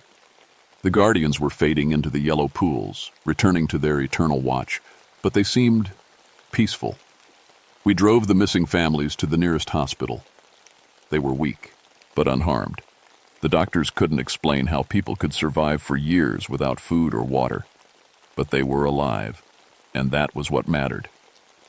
Jenny decided to stay in Kentucky for a means, while to be near her brother while he recovered. Marcus went back to his university, but he never published anything about Hell's Gate. Some knowledge, he said, was too dangerous to share. I went back to my old life, but I was different. I'd seen proof that the supernatural was real, but I'd also learned that some truths shouldn't be revealed. I stopped investigating hauntings. Instead, I became a regular therapist, helping people with normal problems. But sometimes, late at night, I still dream about Hell's Gate.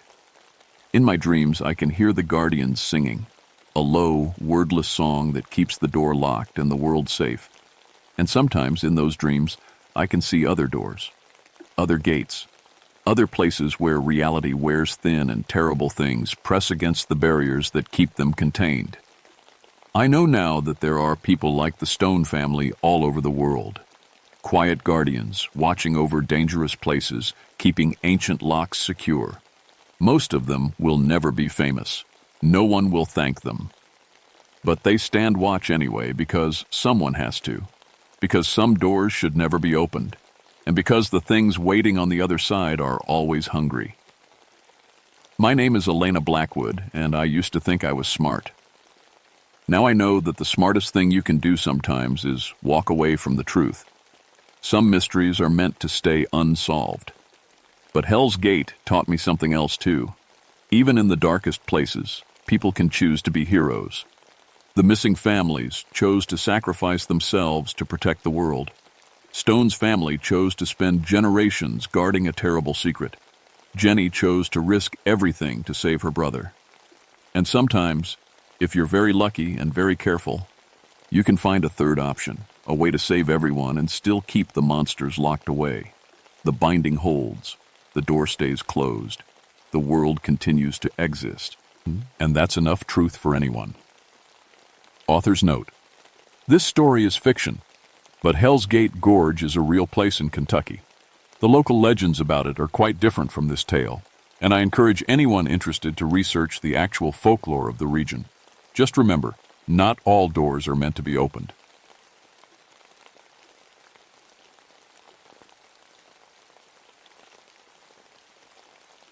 My name is Dr. Sarah Cross, and I study how people live when they're cut off from the world. I'm an anthropologist. I look at cultures and communities before they disappear forever. That's what brought me to Widow's Peak in September of 1988. The drive up the mountain took 3 hours from the university. My old Honda wheezed on the steep roads, past abandoned farms and rusted mailboxes.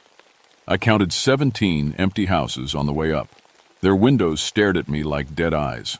I was there because of a government grant. The state wanted someone to document the last mountain communities before they died out completely. Widow's Peak was perfect. A town that once had 800 people, now down to just 12. All of them over 60 years old. Well, all except one. Johnny Ray Hutchins had written back when I sent letters to the town. His handwriting was neat, careful. "Dr. Cross," he wrote, "we'd be happy to talk to you, but I should warn you, Strange things happen up here. Things you might not believe. I'd smiled when I read that. Every dying town had its ghost stories. It was part of what I studied, how isolated people created myths to explain their loneliness. The town sat in a bowl between three peaks. Main Street was mostly weeds now. A few houses had smoke coming from their chimneys, but most looked empty. The old church had a collapsed roof. The general store was boarded up. I parked in front of what used to be the post office. A young man came out to meet me. He had dark hair and serious eyes. Too serious for someone who looked barely old enough to drink. "Dr. Cross? I'm Johnny Ray." His handshake was firm. "Thanks for coming all this way. Thank you for agreeing to the interviews." I grabbed my tape recorder and notebooks from the car. "Is there somewhere we can talk?" He glanced at the sky. The sun was getting low behind the mountains. "Best we get you settled first. You can stay in the old boarding house. Mrs. Hollister keeps it clean." He paused. "Just when it gets dark, you might want to stay inside." "Why's that?" Johnny Ray looked uncomfortable. "The old folks, they have their ways, traditions. They don't like outsiders watching." I followed him down Main Street. The boarding house was a 3-story wooden building that creaked in the wind. An elderly woman with silver hair came out on the porch. She wore a faded dress and had the sharpest blue eyes I'd ever seen. "This is Granny Mae Hollister," Johnny Ray said. "She's lived here longest, 87 years. 89, she corrected. Been here since I was born. My grandmother was here before that. Welcome, Dr. Cross. We don't get many visitors anymore." Her voice was soft but strong. She had the mountain accent but educated. These weren't simple country folk. "I appreciate you letting me stay." "Course, dear, though I wonder—" She looked at me carefully. "What exactly are you hoping to find here?" "I want to understand how your community survived when others didn't. What makes Widow's Peak special?" Something passed between Granny Mae and Johnny Ray, a look I couldn't quite read. "Oh, we're special all right," she said. "Been special for a long time. Come on, let's get you settled before dark." The boarding house room was simple but clean. Old furniture, handmade quilts, a window that looked out over the valley. I could see other houses scattered around, most with lights starting to come on. "Supper's at 6, Granny Mae said. "The others will want to meet you." After she left, I unpacked my things. From my window, I could see something interesting on the hill behind town. A circle of standing stones, maybe 8 feet tall. They looked old, really old. Older than anything that should be in these mountains. I made a note to ask about them. At 6, I went downstairs to the dining room. The other residents were already there. 11 elderly people all watching me with curious eyes. Johnny Ray made introductions, but I could barely keep track of all the names. What struck me was how alert they all seemed. These weren't tired old folks waiting to die. They had energy, purpose. "So you're here to study us like bugs under a microscope?" asked a man named Homer, but he was smiling when he said it. "Not exactly. I'm interested in how communities adapt and survive. You've managed to keep going when other mountain towns have died out completely." "We have our reasons for staying," said a woman named Betty. "Responsibilities." "What kind of responsibilities?" The room got quiet. Everyone looked at their plates. Finally, Granny Mae spoke up. "Family obligations. Old promises. Some things are more important than convenience." After dinner, I sat on the porch with Johnny Ray. The stars were coming out, brighter than I'd ever seen them. The air was crisp and clean. "It's beautiful up here," I said. "Yeah, it is." He was quiet for a moment. "Dr. Cross, why did you really come here?" "I told you, academic research." "No, I mean really. What are you running from?" That surprised me. "What makes you think I'm running from anything?" People don't usually come to places like this unless they're trying to get away from something, or find something they lost. He was smarter than I'd given him credit for. "My divorce was finalized last month. My career's not going great. I guess I needed to prove I could do something meaningful." Johnny Ray nodded. "Fair enough. Just be careful what you find up here. Some things are better left alone." Before I could ask what he meant, he was walking away into the darkness. I went inside and tried to work on my notes, but I kept getting distracted by sounds outside. Footsteps on gravel, quiet voices. At one point, I looked out my window and saw lights moving around those stone circles on the hill. The lights moved in patterns, like some kind of dance. I thought about getting my camera, but something stopped me. Johnny Ray's warning about traditions, about not watching. I went to bed instead, but it took a long time to fall asleep. Every time I started to drift off, I heard something. A sound like singing, but not quite. Like voices, but not quite human. Like something vast and patient, waiting in the darkness above. I woke up before dawn to the sound of footsteps outside my window. Slow, measured steps, like someone walking in formation. By the time I got to the window, the street was empty. At breakfast, everyone acted normal. They talked about the weather, about small repairs that needed doing around town. Nobody mentioned the lights on the hill. "I saw some interesting stone circles yesterday," I said. "Are those Native American?" The conversation stopped. Forks paused halfway to mouths. "Older than that," Granny May said finally. "Much older. They were here when the first settlers came. That's why this spot was chosen for the town." "Chosen by who?" "The families who founded Widow's Peak. They understood what this place was for." After breakfast, I asked Johnny Ray to show me around town. We walked past empty houses, past the collapsed church, up toward the stone circles. "How old are these really?" I asked, running my hand over the rough stone. "Nobody knows. But they're older than anything else around here. The Cherokee avoided this place, called it the watching ground." The circles were perfectly positioned. As I walked around them, I realized they were aligned with the mountains, with certain stars. Whoever built them knew astronomy. "Johnny Ray, what did your ancestors do here? I mean, why did they choose this particular spot?" He was quiet for a long time. "They were observers, record keepers. They had a job to do." "What kind of job?" "The kind you don't walk away from." That afternoon, I started my interviews. I set up my tape recorder in Granny May's parlor and talked to the residents one by one. Their stories were fascinating. Families that had been here for 6, 7, 8 generations. But every story had gaps, things they wouldn't talk about. "My great-grandmother used to say we were chosen," said Betty. "Chosen to keep watch." "Watch for what?" "She never said exactly, but she taught me to read the star charts, how to mark the positions, how to signal when something changed." "Signal to who?" Betty just smiled and changed the subject. By evening, I was frustrated. Everyone was friendly, helpful, but they were hiding something important. After dinner, I decided to take a walk. The air was clear and the stars were incredible. I walked up toward the stone circles, hoping to think through what I'd learned. That's when I saw them. The 11 old residents were walking up the hill in single file. They moved slowly but with purpose, each carrying something. Candles, I thought, or small lanterns. I ducked behind a tree and watched. They arranged themselves around the stone circle in a perfect pattern. Each person stood at a specific spot, like they'd done this thousands of times before. They held up their lights, not candles, but something that glowed with a steady, cold light.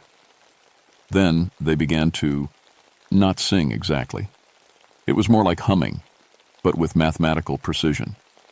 Different tones that created harmony. The sound made my teeth ache. The lights in their hands grew brighter. The stone circles began to resonate. I could feel it in my bones, a deep thrumming that seemed to come from the earth itself. Above us, the stars grew brighter too. No, not brighter. Closer. I blinked hard, sure I was imagining things. But when I looked again, certain stars seemed to be moving, shifting position, getting larger.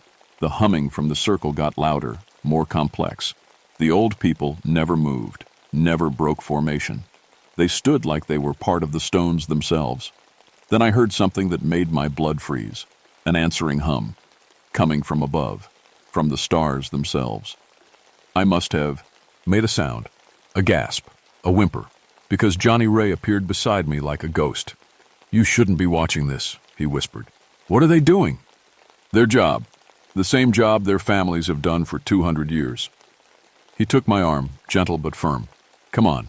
We need to go." "Johnny Ray, what's really happening here?" He stopped walking. In the starlight, his face looked years older than it had that morning. "You ever wonder why this place is called Widow's Peak? Why it was really chosen?" I shook my head. "Because it's the perfect observation point. Perfect for watching. Perfect for being watched." He looked up at the sky where the stars were slowly returning to their normal brightness. "My family's been here since the beginning. We're the last of the young ones. When I'm gone..." "When you're gone, what?" "Then there'll be nobody left to choose. And that's when the real watching begins." Back at the boarding house, I tried to make sense of what I'd seen. I wrote down everything in my notebook, but the words looked crazy on paper.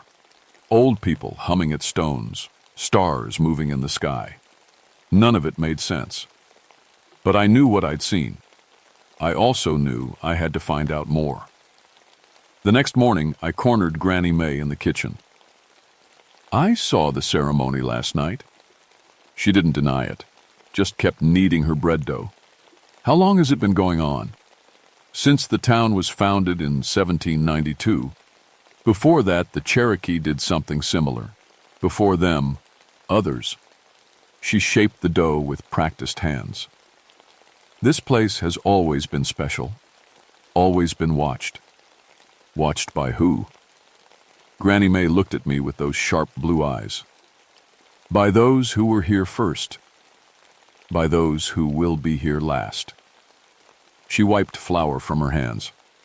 "Dr. Cross, you came here to study us. But maybe you should ask yourself, what if we weren't the ones meant to be studied?" "What do you mean?" "I mean, what if you coming here wasn't your idea? What if something wanted you to come, something that's been waiting for the right observer?" Before I could answer, she walked away, leaving me alone with a question that made my hand shake as I wrote it down. What if I hadn't found Widow's Peak? What if Widow's Peak had found me? I couldn't leave it alone. That night, I hid cameras around the stone circles, small ones, the kind I used for documenting cultural practices. If something was really happening up there, I was going to record it. The third night, I got my proof. When I developed the film, I saw things that shouldn't exist. The old people weren't alone in their ceremony. There were shapes around them, tall, impossible shapes that my eyes couldn't quite focus on. They looked like geometric patterns made of light and shadow, constantly shifting, never quite solid. And above them, the stars were definitely moving, forming patterns, configurations that hurt to look at. I showed the photos to Johnny Ray the next morning. His face went white. "You shouldn't have taken these." "Why? What are those things?" He was quiet for a long time. Then, "They're the watchers, the ones who were here first." "Johnny Ray, please, I need to understand." He looked around to make sure we were alone. "My grandmother told me stories when I was little about why our families really came here. They weren't just pioneers looking for land. They were recruited." "Recruited by who?" "By them, the watchers. They needed human observers, people who could record and report, people who could serve as contacts." "Contacts for what?" "For the great experiment." That afternoon, Johnny Ray took me to his grandmother's house, empty now, but still full of her things. In the attic, he showed me boxes of records, handwritten journals going back generations, charts tracking star positions, drawings of strange symbols, and photographs. Old ones, going back to the 1800s. They showed the same ceremonies, the same impossible shapes of light around the stone circles. "Every family had a job," Joet, Hanny Ray explained. "Some tracked celestial movements. Others recorded weather patterns, animal behaviors, population changes. All of it got reported during the ceremonies." "Reported to who?" "To the watchers. They're scientists, Dr. Cross, but not like you. They study on a scale we can barely understand. Whole worlds, whole species." I read through journal after journal. The entries were meticulous, scientific. Temperature recordings, star charts, notes about plant growth, animal migration, human birth and death rates, and every few pages, entries that made no sense.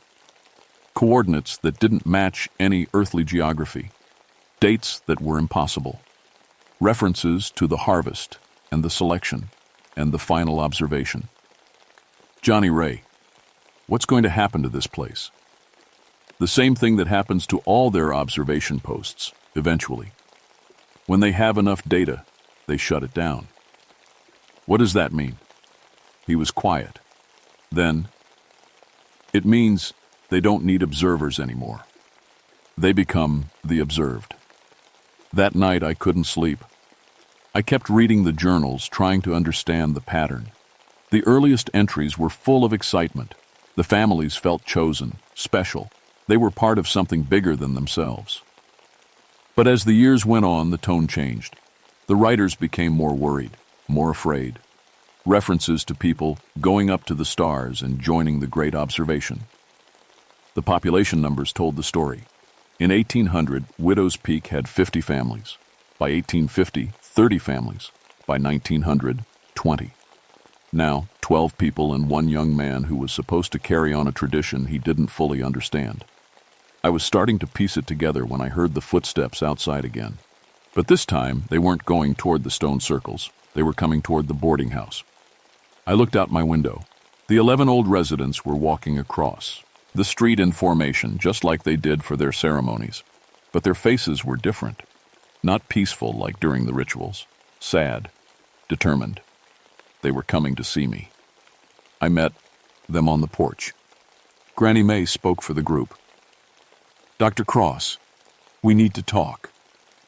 They filed into the parlor and arranged themselves in chairs like they were holding a meeting, which I realized they were. "You've been asking questions," said Homer. "Taking pictures, reading things you shouldn't read. I'm trying to understand what's happening here." "We know," said Betty. "That's the problem." Granny May leaned forward.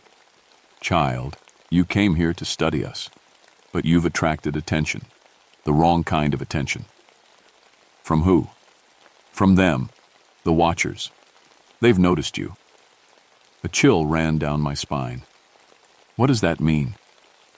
"It means they're interested in you, in what you represent." She sighed.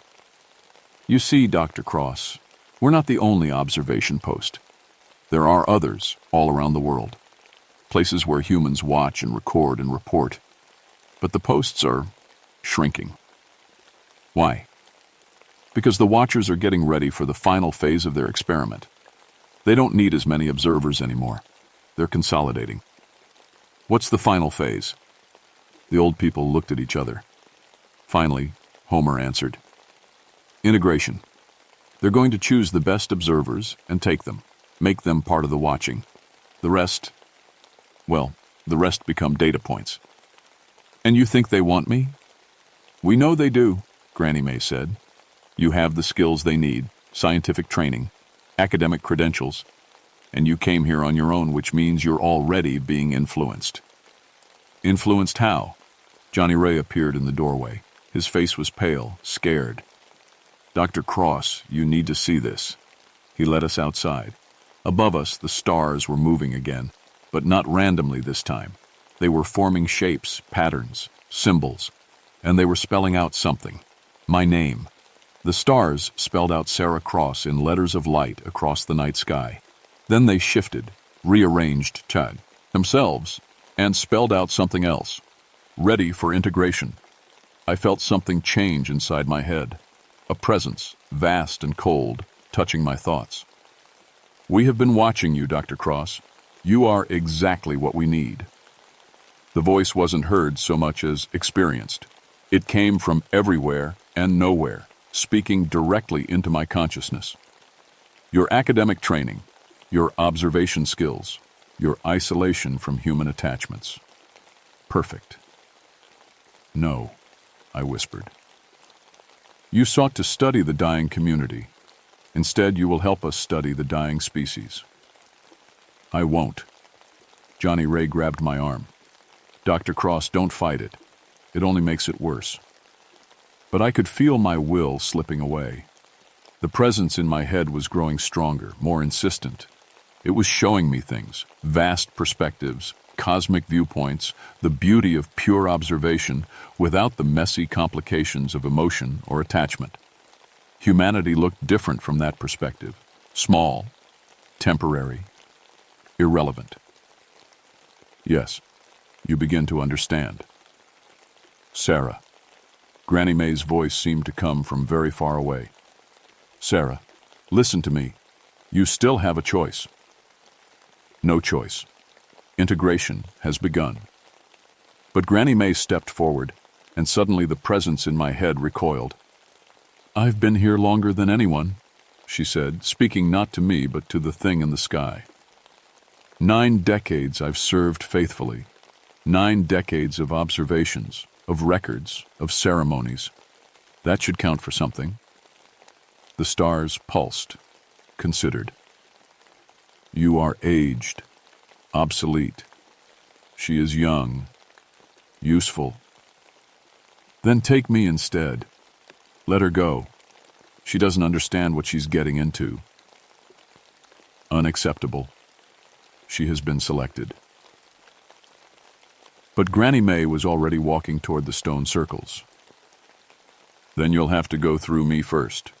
The other residents followed her, all 11 of them, walking slowly but determinedly up the hill. Johnny Ray started after the but I grabbed his arm. What are they doing? Something they've never done before. They're breaking the contract. At the stone circles, the old people arranged themselves in their ceremonial positions. But this time was different. Instead of the cooperative humming, they began to sing. Really sing.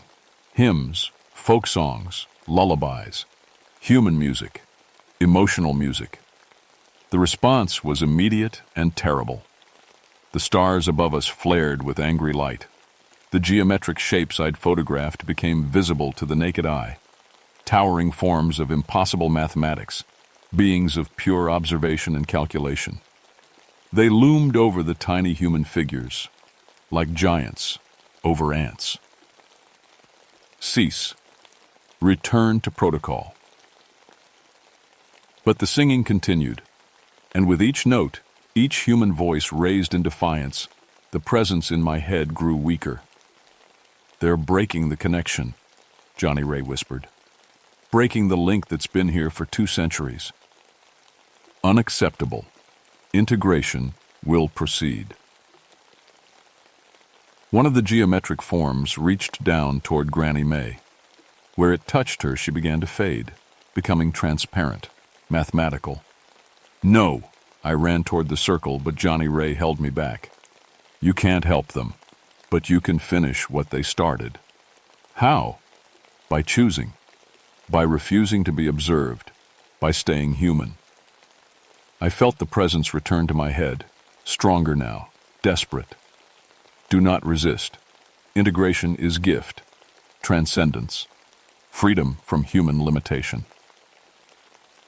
For a moment I was tempted. The cosmic perspective was seductive, to see the universe as the watchers saw it, vast and orderly and explicable, to be free of doubt, of emotion, of the messy complications of being human.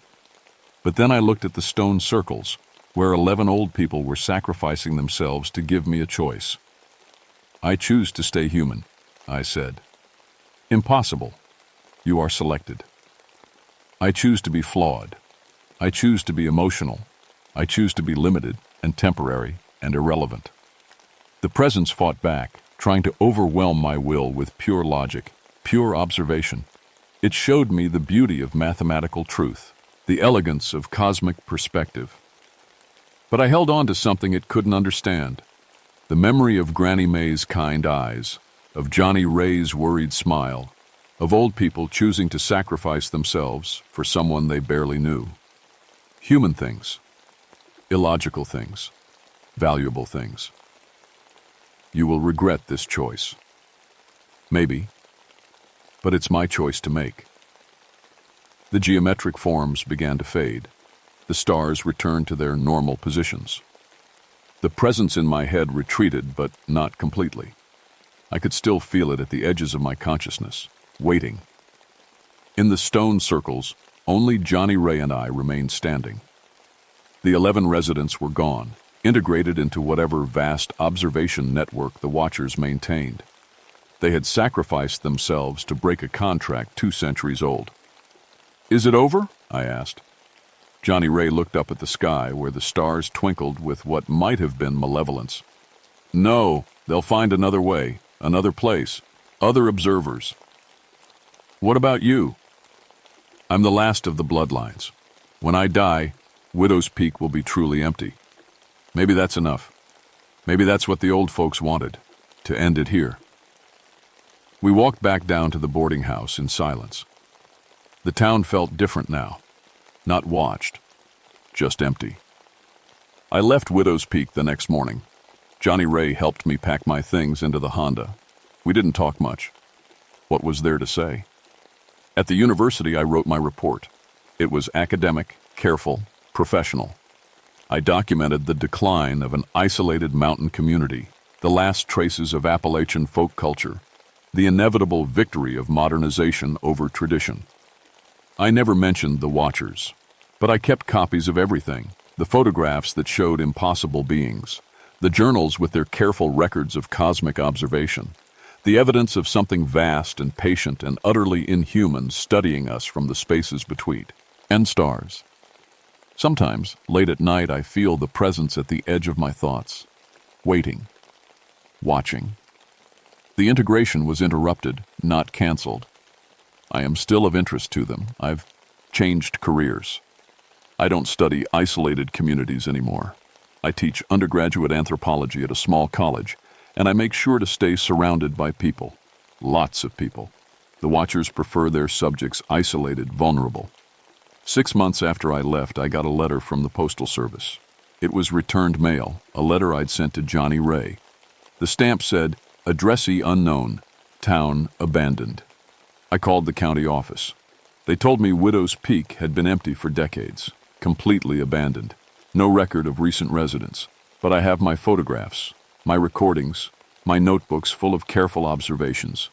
Sometimes I wonder if the watchers got what they wanted after all. If by studying them, by documenting them, by carrying their story into the world, I became another kind of observer, another kind of recorder, another kind of servant to their vast, inhuman curiosity. The stars look different now. When I see them on clear nights, I can almost make out patterns, configurations, messages spelled out in celestial light. And sometimes, when I'm alone in the dark, I think I hear singing. Not human voices, but something vast and mathematical and utterly without mercy. The experiment continues. The watching goes on. And somewhere in the spaces between stars, beings of pure observation and calculation are choosing their next subjects, their next observers, their next collaborators in the great work of understanding everything, everyone, everywhere. I just hope they don't choose you.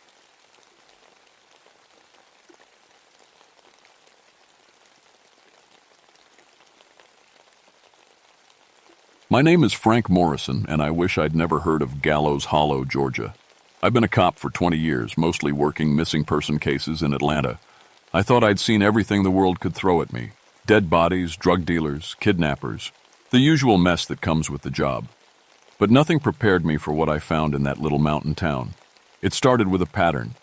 5 people, all from Atlanta, all disappeared during separate trips to the mountains up north. Different times, different reasons for going. Hiking, camping, visiting relatives. But they all vanished near the same place, Gallows Hollow. The local sheriff's department claimed they'd never heard of any missing persons. When I called to ask about it, Deputy Ruth Ann Cartwright was polite but firm.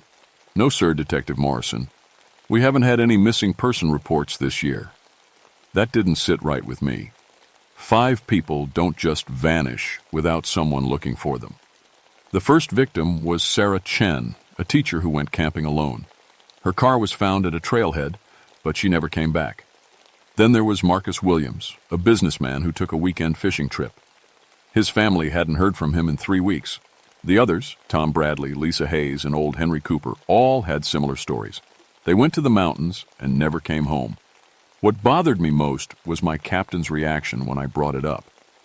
"Frank, you're 6 months from retirement. Don't go stirring up trouble in some backwoods town."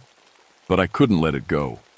Maybe it was because my own father disappeared in those same mountains back in 1951 when I was just a kid.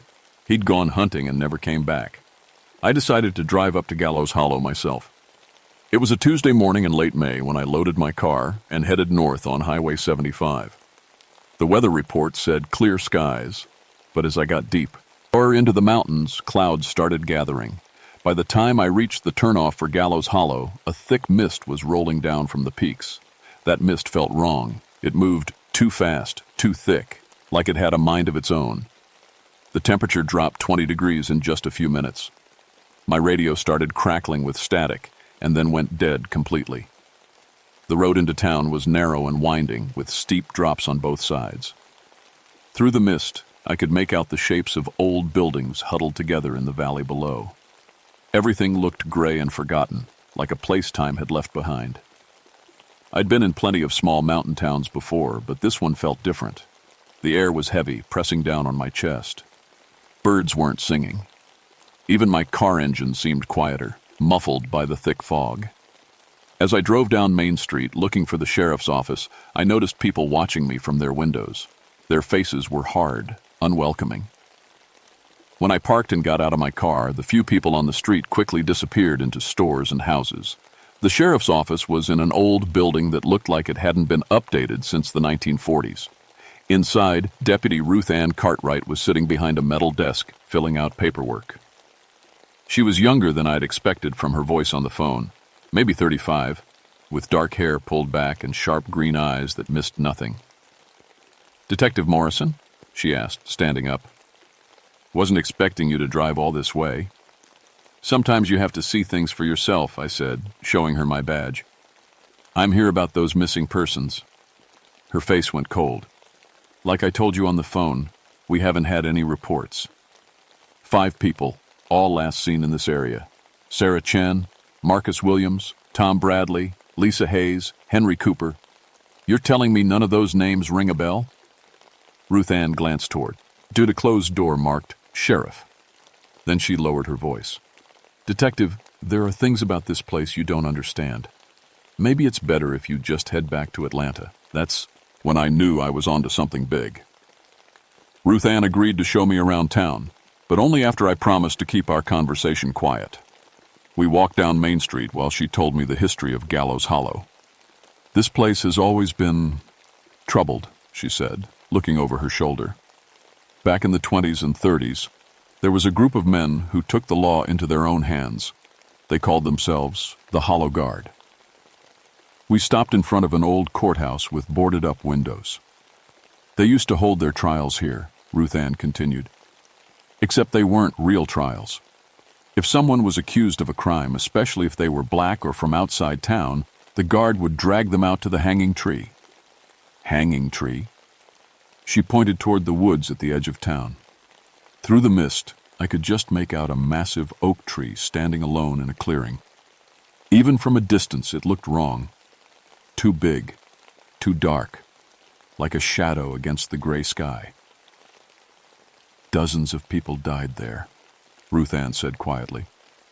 "Maybe more. The records were destroyed in a fire back in '52. Convenient accident, if you ask me." We walked toward the tree, and the temperature seemed to drop with every step. The mist got thicker, swirling around our legs like cold water. When we reached the clearing, I could see deep grooves in the oak's massive trunk, rope marks worn into the bark by years of hangings. "This is where they did it," Ruth Ann said. "Right here." I was taking pictures with my camera when I heard it. A creaking sound, like rope stretching under weight. But there was no rope in the tree, and no wind to move it. Ruth Ann grabbed my arm. "We need to go. Now!" As we hurried back toward town, I kept looking over my shoulder. The mist behind us was moving strangely, forming shapes that looked almost human. But every time I stopped to get a better look, there was nothing there. That evening, I checked into the only motel in town, a rundown place called the Mountain View Inn. The desk clerk, an old man with yellowed teeth, seemed nervous when I signed the register. "You hear about the missing folks?" he asked. "What do you know about missing folks?" He looked around to make sure no one was listening. "People been disappearing from these parts for years. Usually outsiders, people who ask too many questions." He leaned closer. "They say the mountain don't like strangers." I was tired and wanted to dismiss his words as small-town superstition.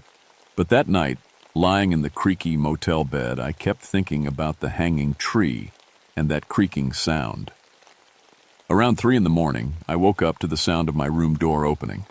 I reached for my gun, but my hand was shaking. The room had gotten ice cold, so cold I could see my breath. A figure stood in the doorway, barely visible in the darkness.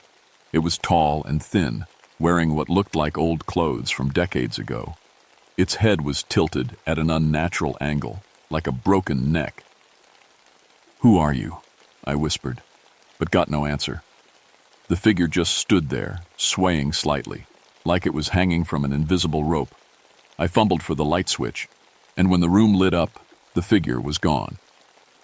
The door was closed and locked, just like I'd left it. But the room was still freezing cold, and there was a smell in the air, something like wet rope and old wood. I didn't sleep the rest of that night. The next morning, I called Ruth Ann and asked her to meet me at the diner for breakfast. She looked tired, too, like she hadn't slept well either. "You saw something last night, didn't you?"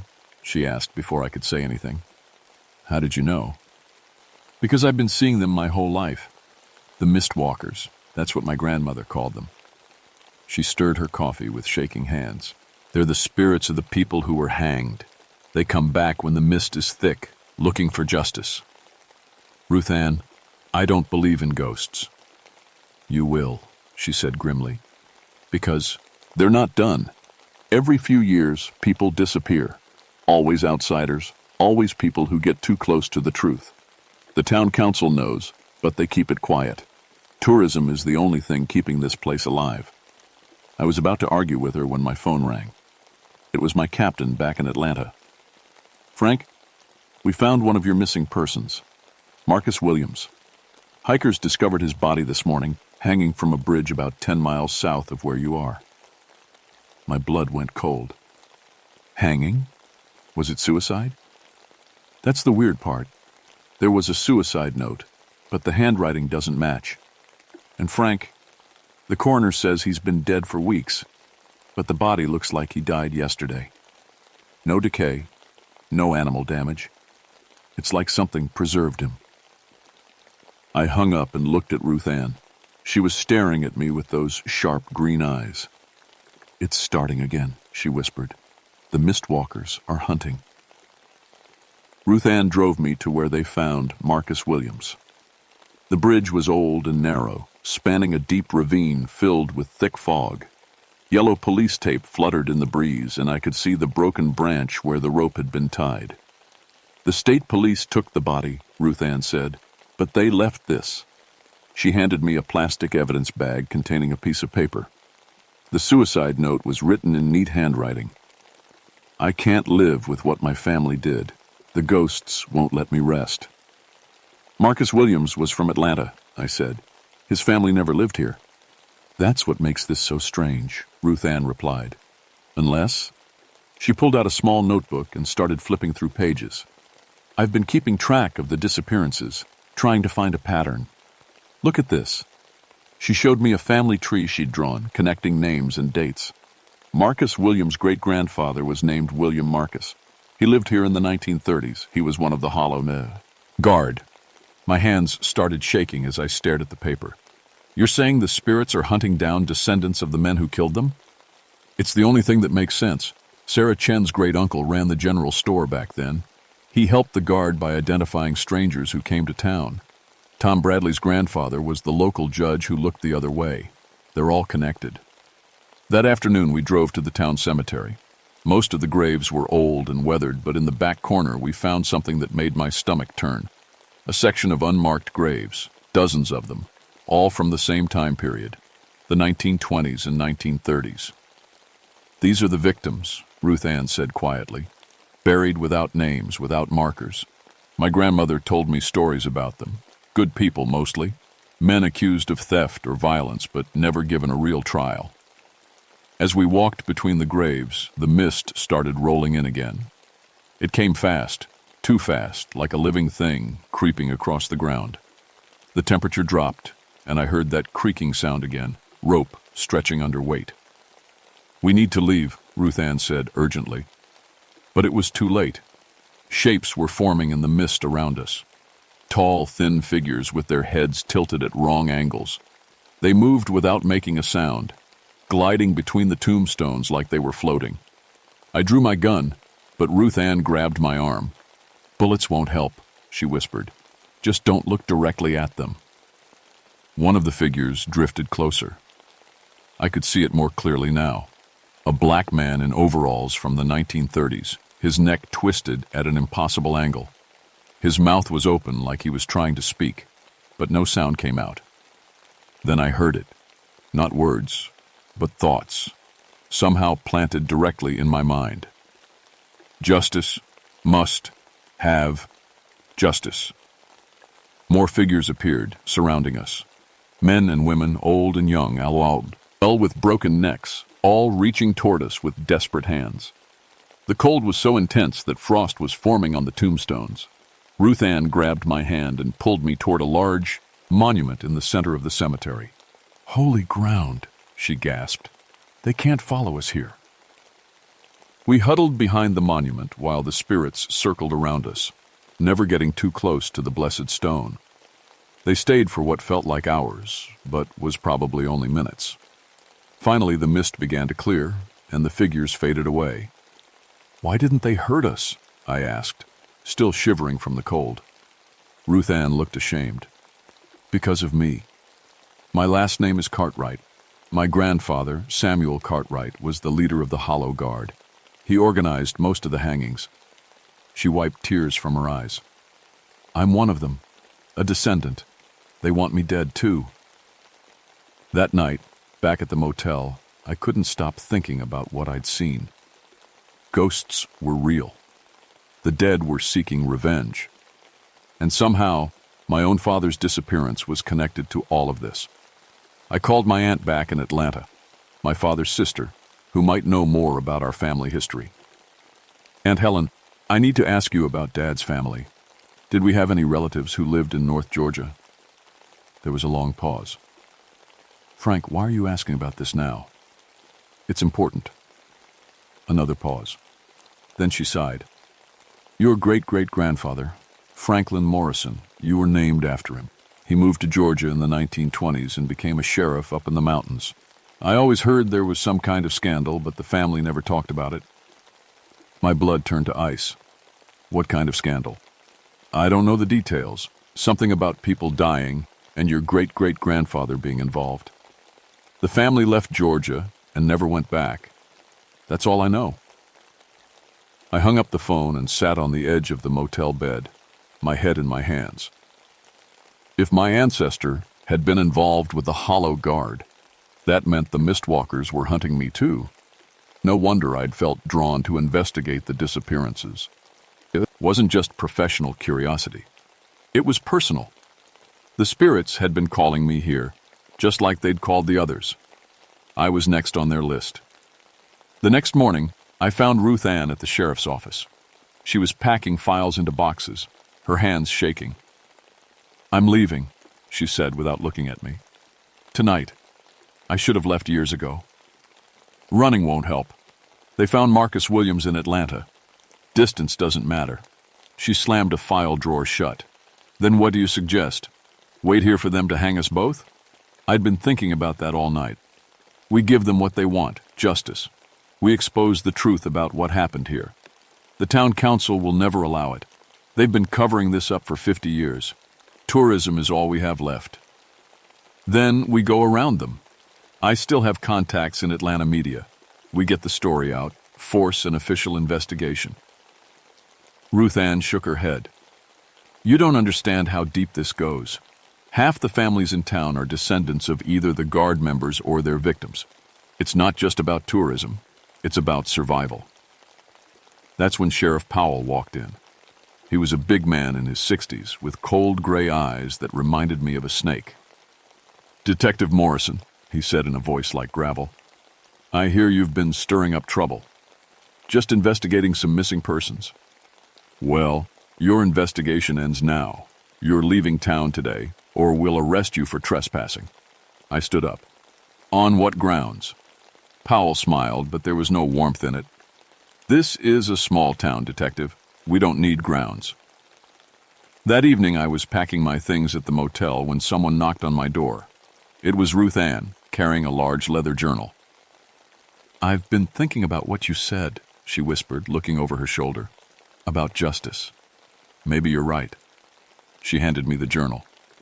This belonged to my grandfather. I found it in our attic years ago. It's his record of the hangings, names, dates, reasons, everything the town has been trying to hide. I opened the journal and saw page after page of careful handwriting, names of victims, descriptions of their alleged crimes, details of their executions.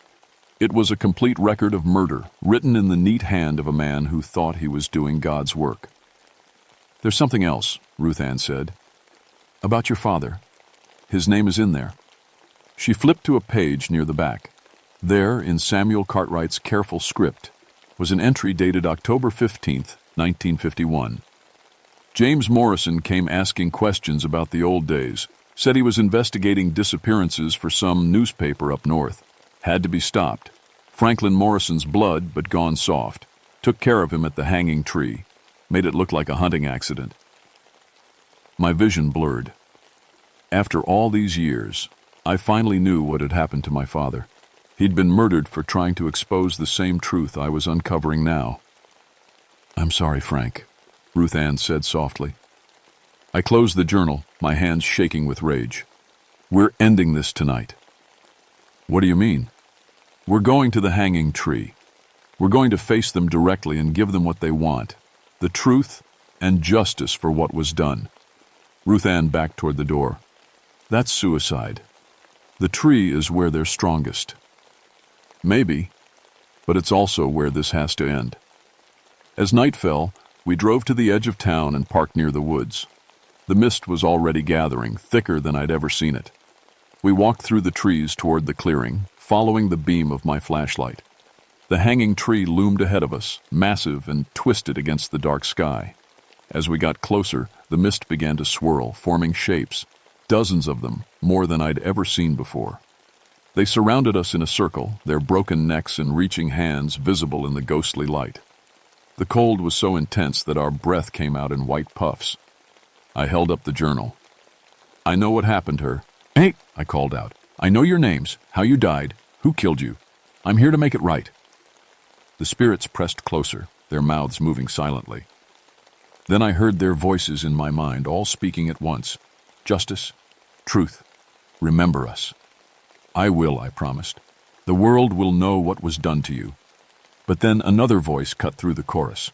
A living voice, full of anger. "Drop the journal, detective." Sheriff Powell stepped out of the mist, pointing a shotgun at my chest. Behind him were 3 other men, all carrying weapons. "You should have left when I told you to," Powell said. "Now we'll have to clean up this mess the old-fashioned way." Ruth Ann stepped forward. "Uncle Billy, you don't have to do this." I stared at her in shock. Powell was her uncle? "Ruth Ann, you disappoint me," Powell said. "Your grandfather would be ashamed. The family business has always been protecting this town." "The family business is murder," she shot back. Powell raised the shotgun. "Same as it ever was." That's when the mistwalkers struck. They came from all sides at once, their ghostly forms suddenly solid as ice. Powell's men screamed as invisible ropes tightened around their necks, lifting them off the ground. Powell himself fired his shotgun, but the bullets passed harmlessly through the spirits. I grabbed Ruth Ann's hand and ran toward the tree. Behind us, I could hear the men choking and gasping as the spirits enacted their revenge. When we reached the massive oak, I pressed the journal against its scarred trunk. "I promise you," I shouted to the spirits, "everyone will know the truth. Your names will be remembered." The mistwalkers stopped their attack and turned toward me. For a moment there was perfect silence. Then, one by one, they began to fade, not disappearing, but becoming peaceful, their twisted faces finally at rest. 3 months later, I was sitting in my Atlanta apartment, reading the newspaper. The headline read, "Georgetown's Dark Secret Exposed. Decades of cover-up revealed in historic lynching case." The article told the whole story: the Hollow Guard, the illegal hangings, the cover-up that lasted 50 years. Samuel Cartwright's journal had provided all the evidence needed for a full federal investigation. Gallows Hollow was in chaos. The mayor had resigned, half the town council was under investigation, and Sheriff Powell was in jail awaiting trial for murder. The descendants of the Hollow Guard were finally facing justice. But more importantly, the victims were finally being remembered. Each person named in the journal was getting a proper memorial, their stories told, their families notified. The unmarked graves in the cemetery now had headstones with names and dates. Ruth Ann had moved to Atlanta and was working as a victim's advocate. She stopped by my apartment sometimes, and we'd talk about what we'd been through. Neither of us liked to go into details about the supernatural parts. It was easier to focus on the human evil we'd exposed. The Mistwalkers hadn't been seen since that night at the hanging tree. According to the few remaining residents of Gallows Hollow, the mountain mist was different now, lighter, more natural. Whatever had been holding those spirits to the earth was finally broken. I'd retired from the police force and was thinking about writing a book about the whole experience. There were parts I'd probably leave out. The parts about ghosts and supernatural revenge, people wouldn't believe those anyway. But sometimes on foggy nights in Atlanta, I'd look out my window and see shapes in the mist. Not threatening shapes, peaceful ones, like people finally able to rest. My father's body was never found, but I knew the truth now. He'd died trying to expose the same evil that had nearly killed me. In a way, we'd finished his work together. The hanging tree still stands in Gallows Hollow, but it's different now. The town has turned it into a memorial with plaque, listing all the victims' names. Visitors come to pay their respects and learn about the history. I went back once, a year later, just to see how the place had changed. The tree looked smaller somehow, less threatening. Just an old oak tree where terrible things had happened, but where justice had finally been served. As I stood in the clearing, I felt a presence beside me. Not frightening, but comforting. Like someone was standing with me, grateful for what had been done. I left Gallows Hollow that day knowing I'd never have to go back. The dead were finally at peace, and the living were finally telling the truth. But I kept Samuel Cartwright's journal locked in a safe in my apartment. Evidence of what happens when good people do nothing, and what it costs to make things right. Sometimes the mist still calls to me, but it's different now. Not a cry for vengeance, but a whisper of thanks. The Mistwalkers are gone, but they're not forgotten, and that, I think, was all they ever wanted.